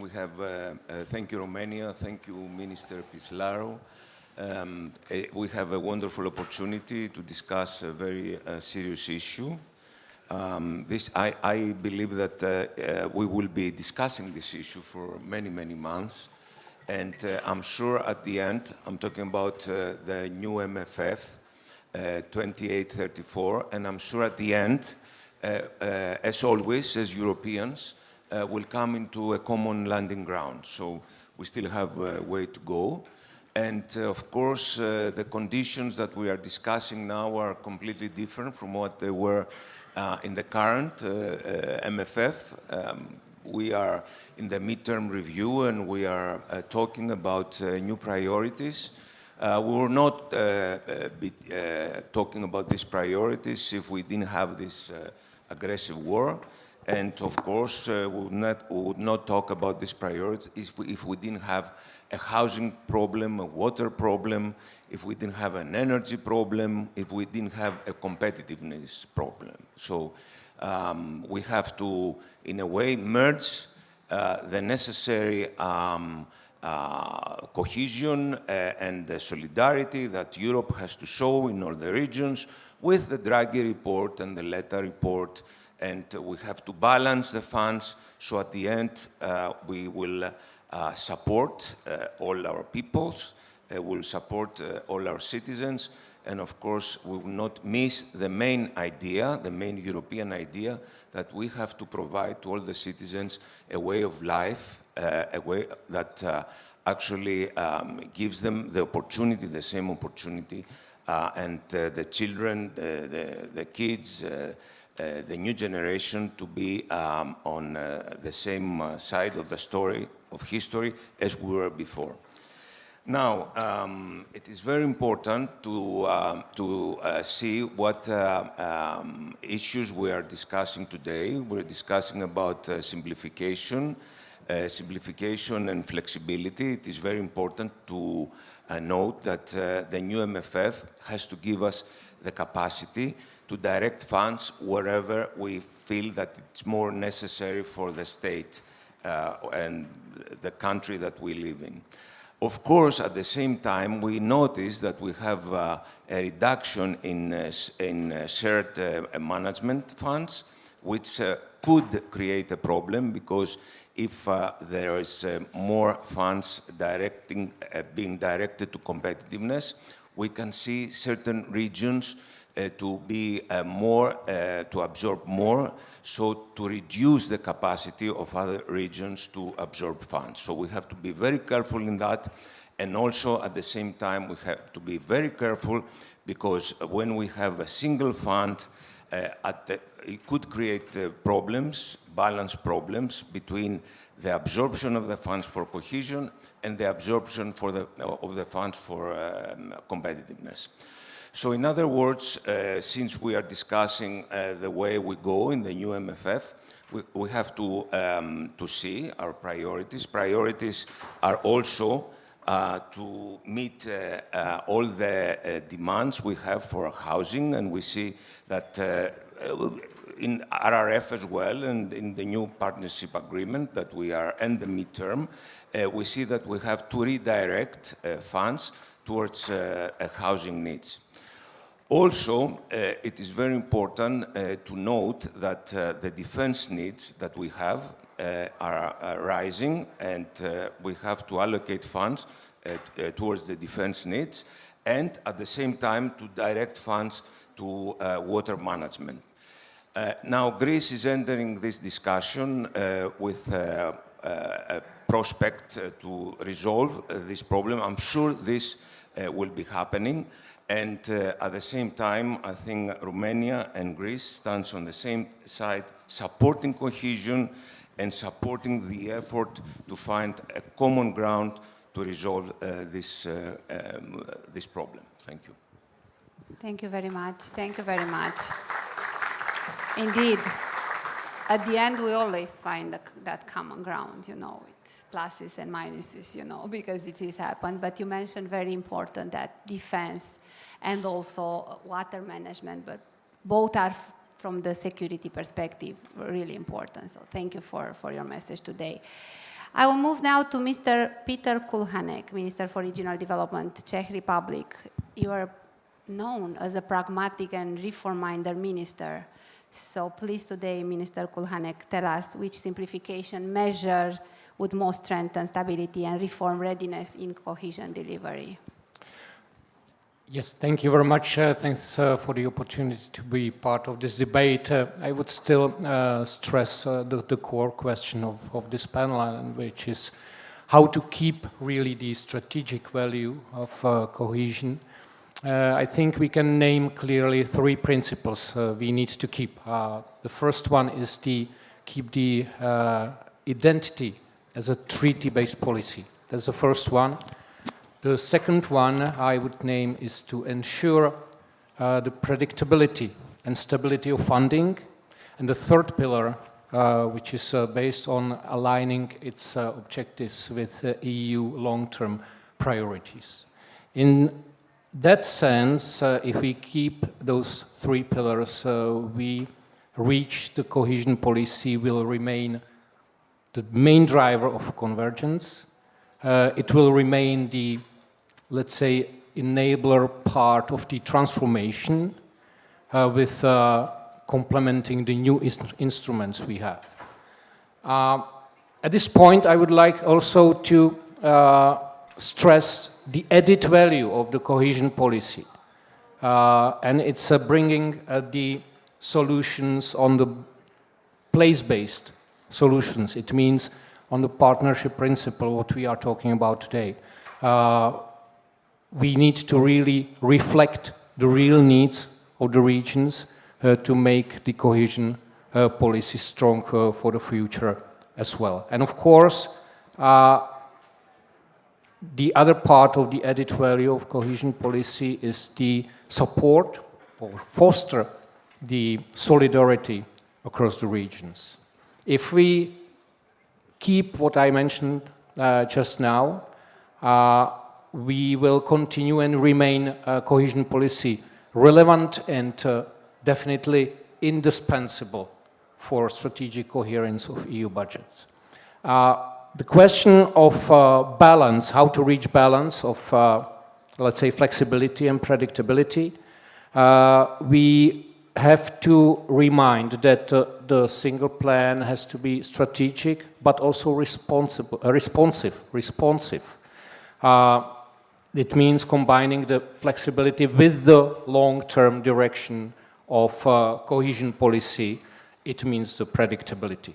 So if we consider flexibility as the tool to respond to the current crisis, the structural changes, the predictability has to secure the long-term perspective cohesion policy, and it has to secure also the trust of our partners, regional and local, because if we clearly define allocation and investment framework in a single plan, that's the tool how we keep the trust of the stakeholders. One remark at the end, in the plan, we have to be very careful about the balance, what I mentioned above, between strategic and operational layer. It means really to balance carefully the flexibility and predictability. Thank you very much. Thank you. Of course, you underlined what we heard today, which is really important. You mentioned the partnership principle. You mentioned as well that the regions are the most important and are at the core of our work. And of course, that the cohesion is the main driver of convergence. You mentioned about simplification and predictability. Those are the two elements that goes hand in hand. Thank you very much for your input today, and I will take as a final conclusion that simplification is not cosmetic, it is structural, so this is really important to focus on. I will move now to Mr. Poleman. He's representing today the delegation of Flanders to the EU. Please, you've been at last moment to our panel, so please, you have the same overarching question. We are very much looking forward to hear also your view in terms of your mandate. Thank you very much, and thank you for this last-minute opportunity to take the floor. I would like to thank our Romanian colleagues for this initiative, which allows us to share our thoughts and views on the future of the cohesion policy. In answer to the question of this debate on the strategic value and how we can maintain it in the future cohesion policy, we see from a Belgian perspective and from the perspective of the Belgian regions, we see 4 key messages. The first being cohesion policy should be and should remain a policy for all regions. We need to both support regions that are lagging behind and continue investments in other regions as they can be drivers of sustainable and inclusive growth and innovation. Secondly, in terms of predictability, and predictability has been a term that has been often used today, we need ring fencing for cohesion policy. So we need an earmarked budget, so we have this security and this certainty about the money we can use for the years ahead. Thirdly, in terms of governance, and it won't be a surprise coming from a federalized country as Belgium, we believe that the respect for the institutional and legal framework of member states is crucial. Regions should be at the center, and there is absolute a need of respect for the institutional characteristics of each member state. If not, we will lose a lot of the effectiveness of the cohesion policy. And our last point, cohesion policy should be future-oriented. It is a policy that should keep its role as a long-term development instrument, contributing to the inclusive economic competitiveness and resilience of the Union and its member states. And thank you again for giving me this opportunity to share our thoughts. Thank you. Thank you very much. Thank you. For my colleagues from the regions, I think this is the most important message that you can hear today. Regions represent, everything, and they are at the core of our work, as I mentioned before, and it's very true. Thank you for underlying that today. I will turn now to Vice Minister of Finance from Lithuania, Janusz Kisnevic. Vice Minister, you are a firm believer in predictability and fiscal discipline. So please tell us today what one change could make cohesion more resilient to political or budgetary instability as reforms advance. Okay, thank you so much. It's good to be here in Bucharest, not only because I'm a big fan of Central and Eastern Europe, but because we really have very similar vision, values, understanding what is happening around. And of course, in Lithuania, we are big fans of cohesion policy. It's not a surprise. Even our numbers look better than Croatians. When we joined EU in 2004, our GDP per capita was 48% of EU average. Now it's 88. So huge, incredible progress what we made, and we're really proud. That's why we can say that success of cohesion policy is also Lithuania's success, and Lithuania's success is also success of cohesion policy. So this is very fundamental, this is very clear. But now the world around us changed fundamentally. And we can't say that only Lithuania is impacted. No, the entire EU is affected by Russia's war of aggression against Ukraine. And this is important. Unfortunately, this is still a very important topic. For Lithuania and for other member states along the EU eastern border, this affects especially acute, combining social, economic, and security pressure. If you look from our economical figures from a resilience perspective, since 2021, our railway volumes dropped by 50%. Our foreign tourism remains 22% below pre-pandemic level. and investors' confidence is very fragile because the numbers is dramatically bad. We observe huge drop in investments, around 40%. And with all this, also situation about defense spending is spending for the defense is coming to us. This year we will spend around 4% of our GDP for defense. Next year it will be even more, 5.38%. It's really huge numbers. That's why we are in Lithuania and with neighboring countries, we really welcome European Commission initiative to prepare a communication on eastern border regions. We expect not only strong message, not only the voice of solidarity, but we expect really very clear action items, action agenda with a very specific vision, what we can do in order to protect and enhance our eastern regions. And I mean in various areas. It's connectivity, it's critical infrastructure, and innovation capacity. Lithuania has already taken swift action under the midterm review by reprogramming around 10% of the investment program to address new urgent priorities, again in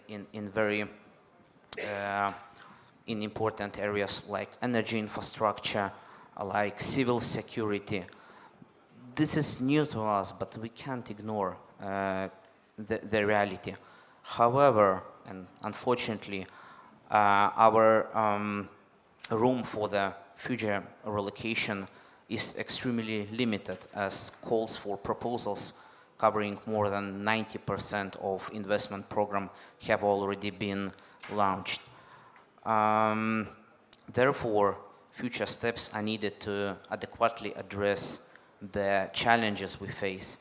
If you want the European border regions to remain resilient and maintain fast convergence, we really need additional and adequate support for border regions.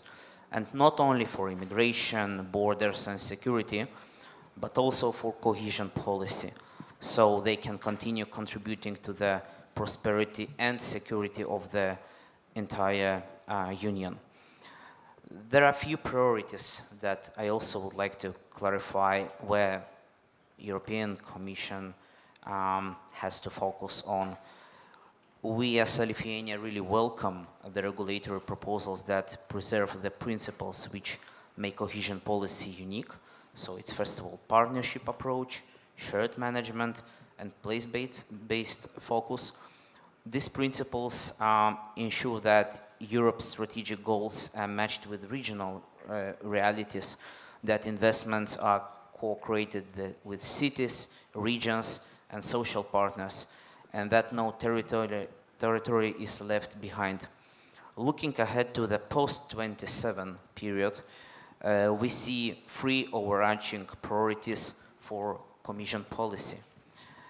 It's first of all strengthening Europe's resilience and security.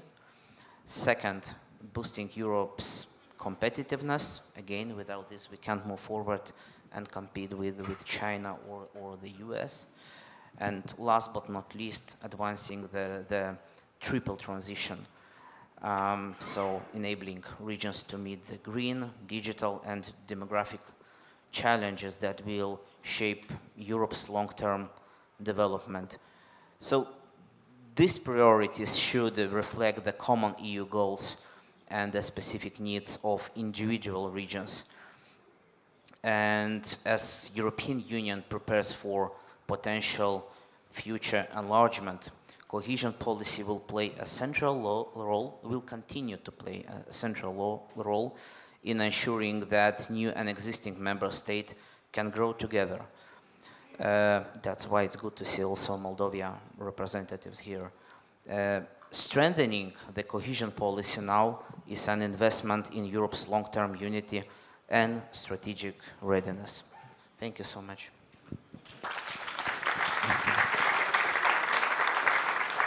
Thank you very much, Vice Minister Kizanevich. It's very clearly named, all the priorities are very clear for all of us. Thank you for that.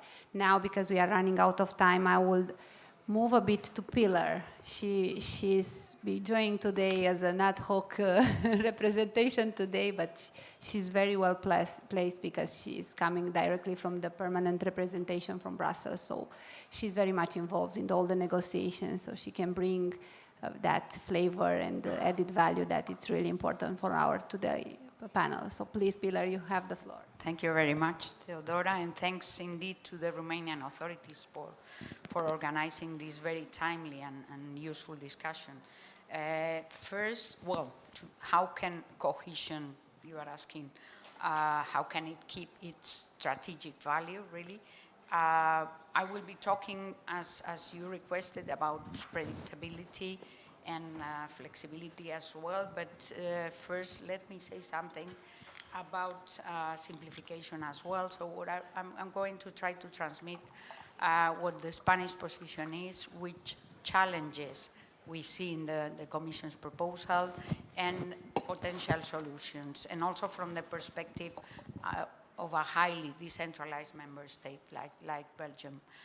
Probably at this table there are representatives of 3 of the most decentralized member states in Europe, and we really need to express the needs and the challenges that our constitutional models are presenting. So about simplification, of course, we are all for simplification. Nobody will say, no, I want a more complicated model. But the issue is, do we, all of us, understand the same with simplification? So what we see in the Commission's proposal is that there are challenges and difficulties coming from the fact of combining several different policies with different TNAs, as some of the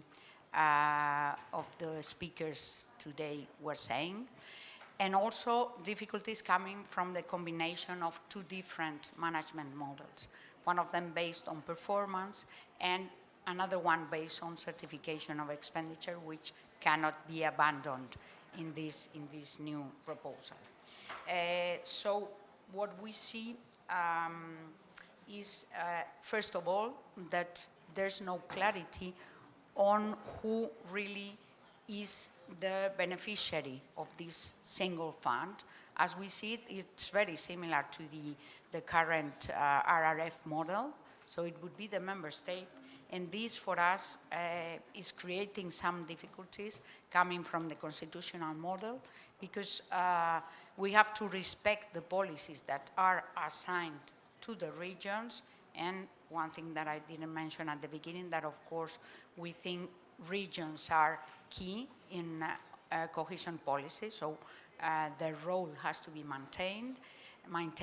But the problem we have in Spain is that we have shared competences, sometimes overlapping, and sometimes competences that are exclusive of the regions, and therefore the central administration cannot impose things, evaluate how they will meet the milestones, etc. So that might create problems at constitutional level. We also have some problems coming from the allocation methodology, which is now, in comparison with the Berlin method that we had, that was very clearly assigning a specific amount to each and every region in the country, providing them predictability and certainty. This is not happening now. This is freedom for the member state, but at the same time, well, it can create political tensions in countries like ours with this very high level of decentralization. And also we see some problem in the model, which is that it's, for the part of cohesion in this single fund, it's mainly based on the population, and this would mean that for cities which are usually big cities that belong to more developed regions, they will have a higher allocation according to this in comparison with the previous method. So this can create or increase the divergence instead of convergence, which is what we pretend with cohesion policy. Another thing that we see in the model is the difficulties, as I was mentioning, of combining two systems. One of them based on performance, milestones and targets, and another one based on certification of expenditure. So for the milestones and targets, we will be working on the basis of estimated costs, and this might or is probably incompatible with things like the commitment rules of N+1 as proposed by the Commission. We have difficulties coming from the fact that aspects that will have to be verified, like legality, regularity, duplication of expenditure, these cannot, of course, be associated to the milestones, but necessarily need to be based on the certification of expenditure. So that creates discrepancies and also problems in implementation. Also conditionalities and the administrative level on which we associate the conditionalities might also create some disturbances in the model. One important thing that was mentioned also by other panelists is that the cohesion policy needs to be based on the territories, need to respect diversity, and what we see is that really this is not going to be fully achieved or achieved at all with the model based on milestones and targets. So the solution that we would like to see is, apart from the respect of the constitutional model, as Gaetan also said, is that we provide for flexibility for member states to choose between these two aspects, milestones and targets, performance-based, and certification of expenditure. And we would like to propose a specific solution, which would be, of course, we need to do reforms, and this is compatible with the certification of expenditure. So what we would like to propose as a possibility is to base the reforms on this performance-based model, estimated costs, but to have, for the investment in the regions, to have a certification, a model based on the certification of expenditure. So this is what I wanted to say. Thanks. Thank you very much, Pilar. So I think the conclusion was very clear. We are accepting a combined model, and we take what's the best from both instruments that we are all experiencing too. Thank you for that. Now I will move to Germany. Claudia Kusbach, Federal Ministry for Economic Affairs and Climate Action. Welcome, and we are very glad to have you. Bringing competitiveness, innovation, no, actually bridging competitiveness, innovation and regional development. Mrs. Kusbach, how can cohesion remain predictable as reforms link it more closely to competitiveness and innovation?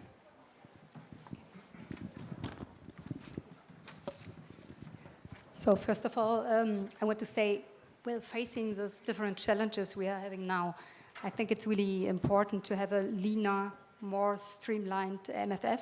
So we think this is actually a good approach from the Commission, and we think embedding the cohesion policy within this flexible framework of an NRPP can help us member states to face these new challenges without those burdensome changing of regulations. So I think this is a pretty good point in terms of flexibility.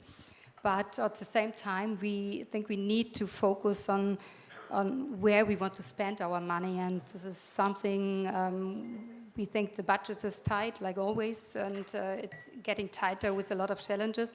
So we need to really focus on spending with European added value. And having said this, the current proposal is very broad in this aspect, and so we think this is a major starting point to focus on the kind of priorities we want to achieve. And to your questions regarding the governances, I think there are two very important aspects. One is the role of regions. I think I don't need to say much more because we heard it the whole day. We all agree that regions should stay at the heart of cohesion policy. And I think it's necessary to put this really in the regulation, because then there won't be any chance of centralization in this respect, even though I'm speaking for federal government, but we totally agree that regions are the one who should play the major role. But the question will be how to put this in implementation. And we see a certain risk. We do understand that we need a plan for the NRPPs, and where the national government has to come into play and play a certain role in the orientation of the NRPPs. But we really don't want the kind of duplication of structures on national and regional level. So we really need to find a good solution to implement, having played both a national and regional important role. And this brings me to a general point.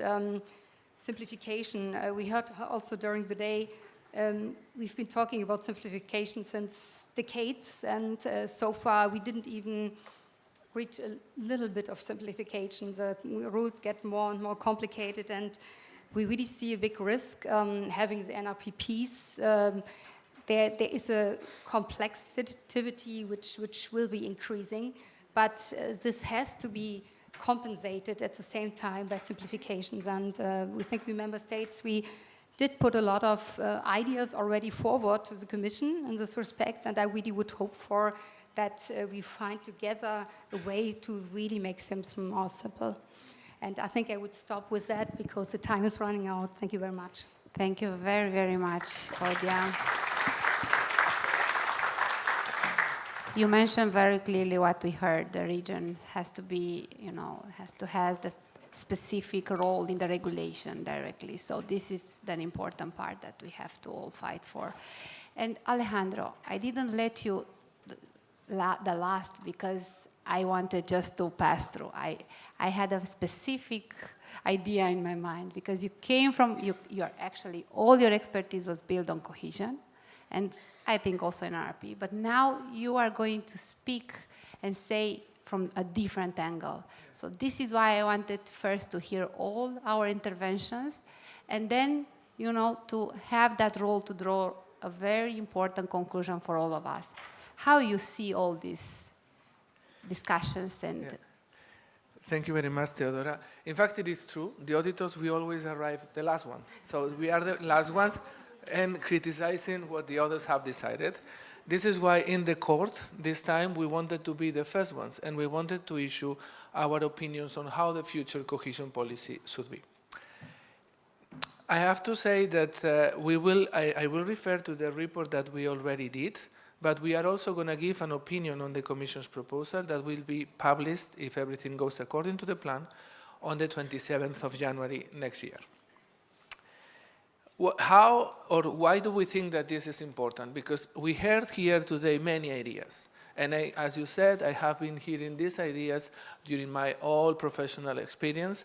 And I really think that this time we need to be generous towards each other. So if we keep on complicating the things, if we keep on saying, I want to do social housing and I want to have them in the policy and 10% for social housing, then there will be regions that they don't need to do social housing. They need to do defense and they need to do something else.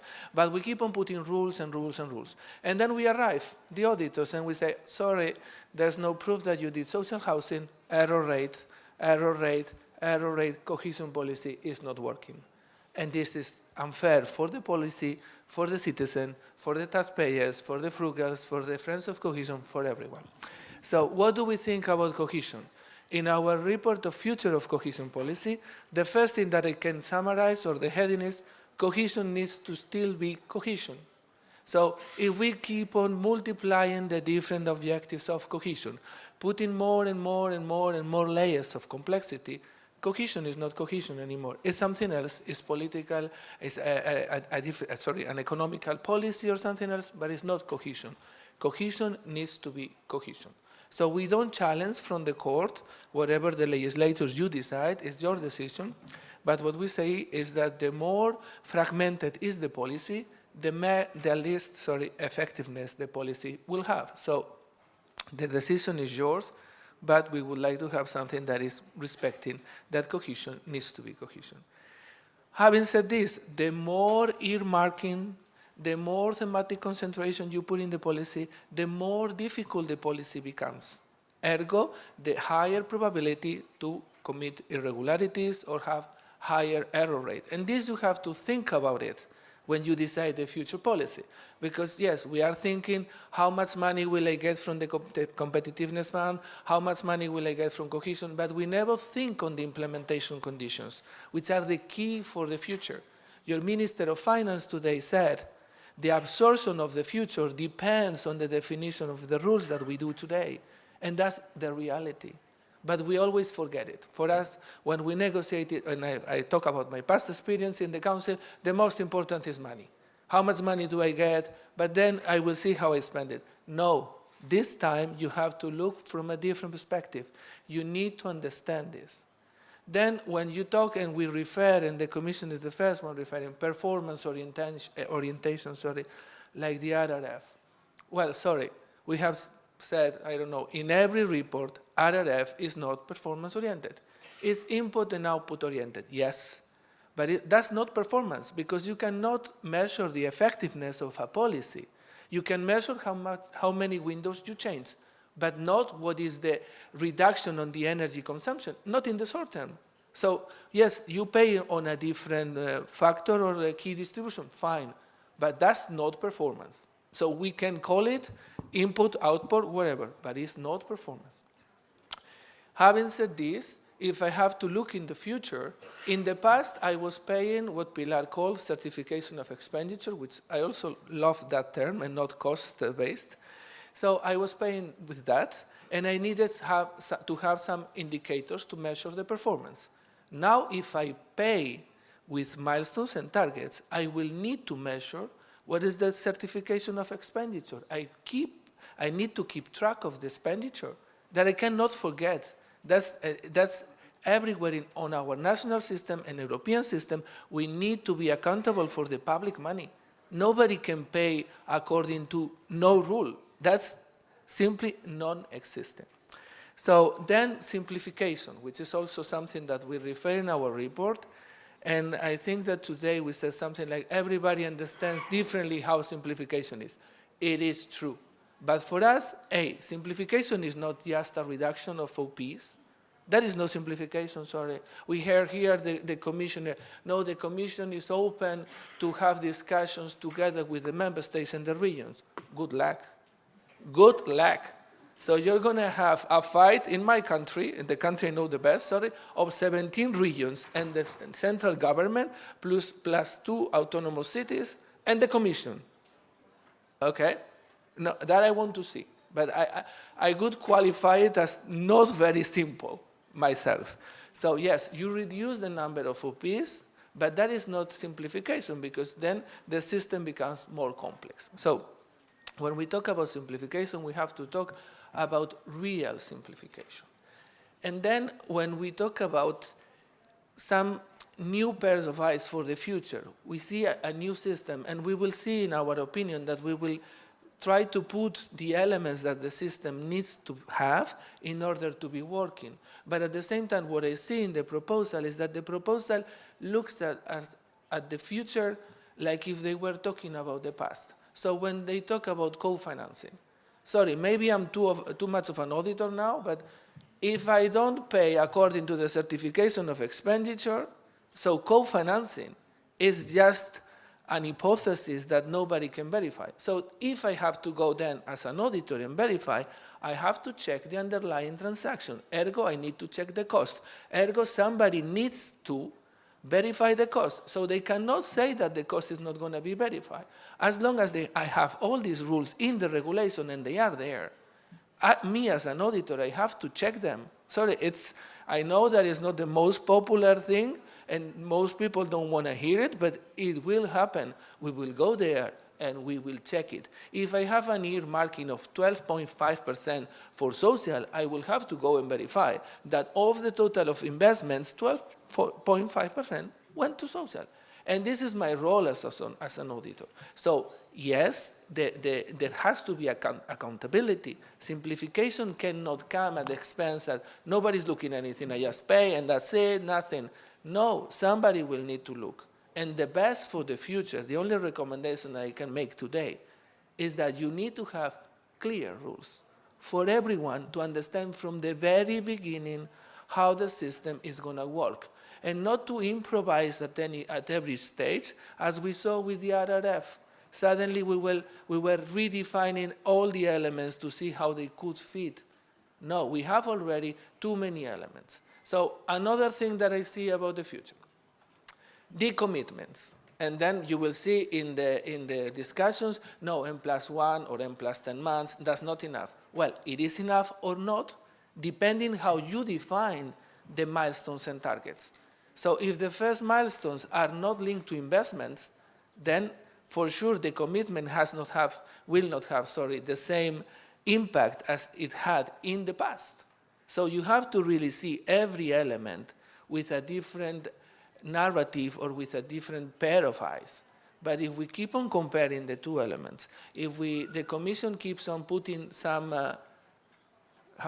amendments just to make it more similar to cohesion, but without changing these milestones and targets, then you will end up having something that is much more complicated than what it is today on the table, and then will increase your problems, B, the bureaucracy, and C, our report saying this is not working, error rate instead of 5 is 10, 15, or 20, because there will be much more rules, more complicated rules, and it will be impossible for you to implement and for us to say that it works. Thank you very much.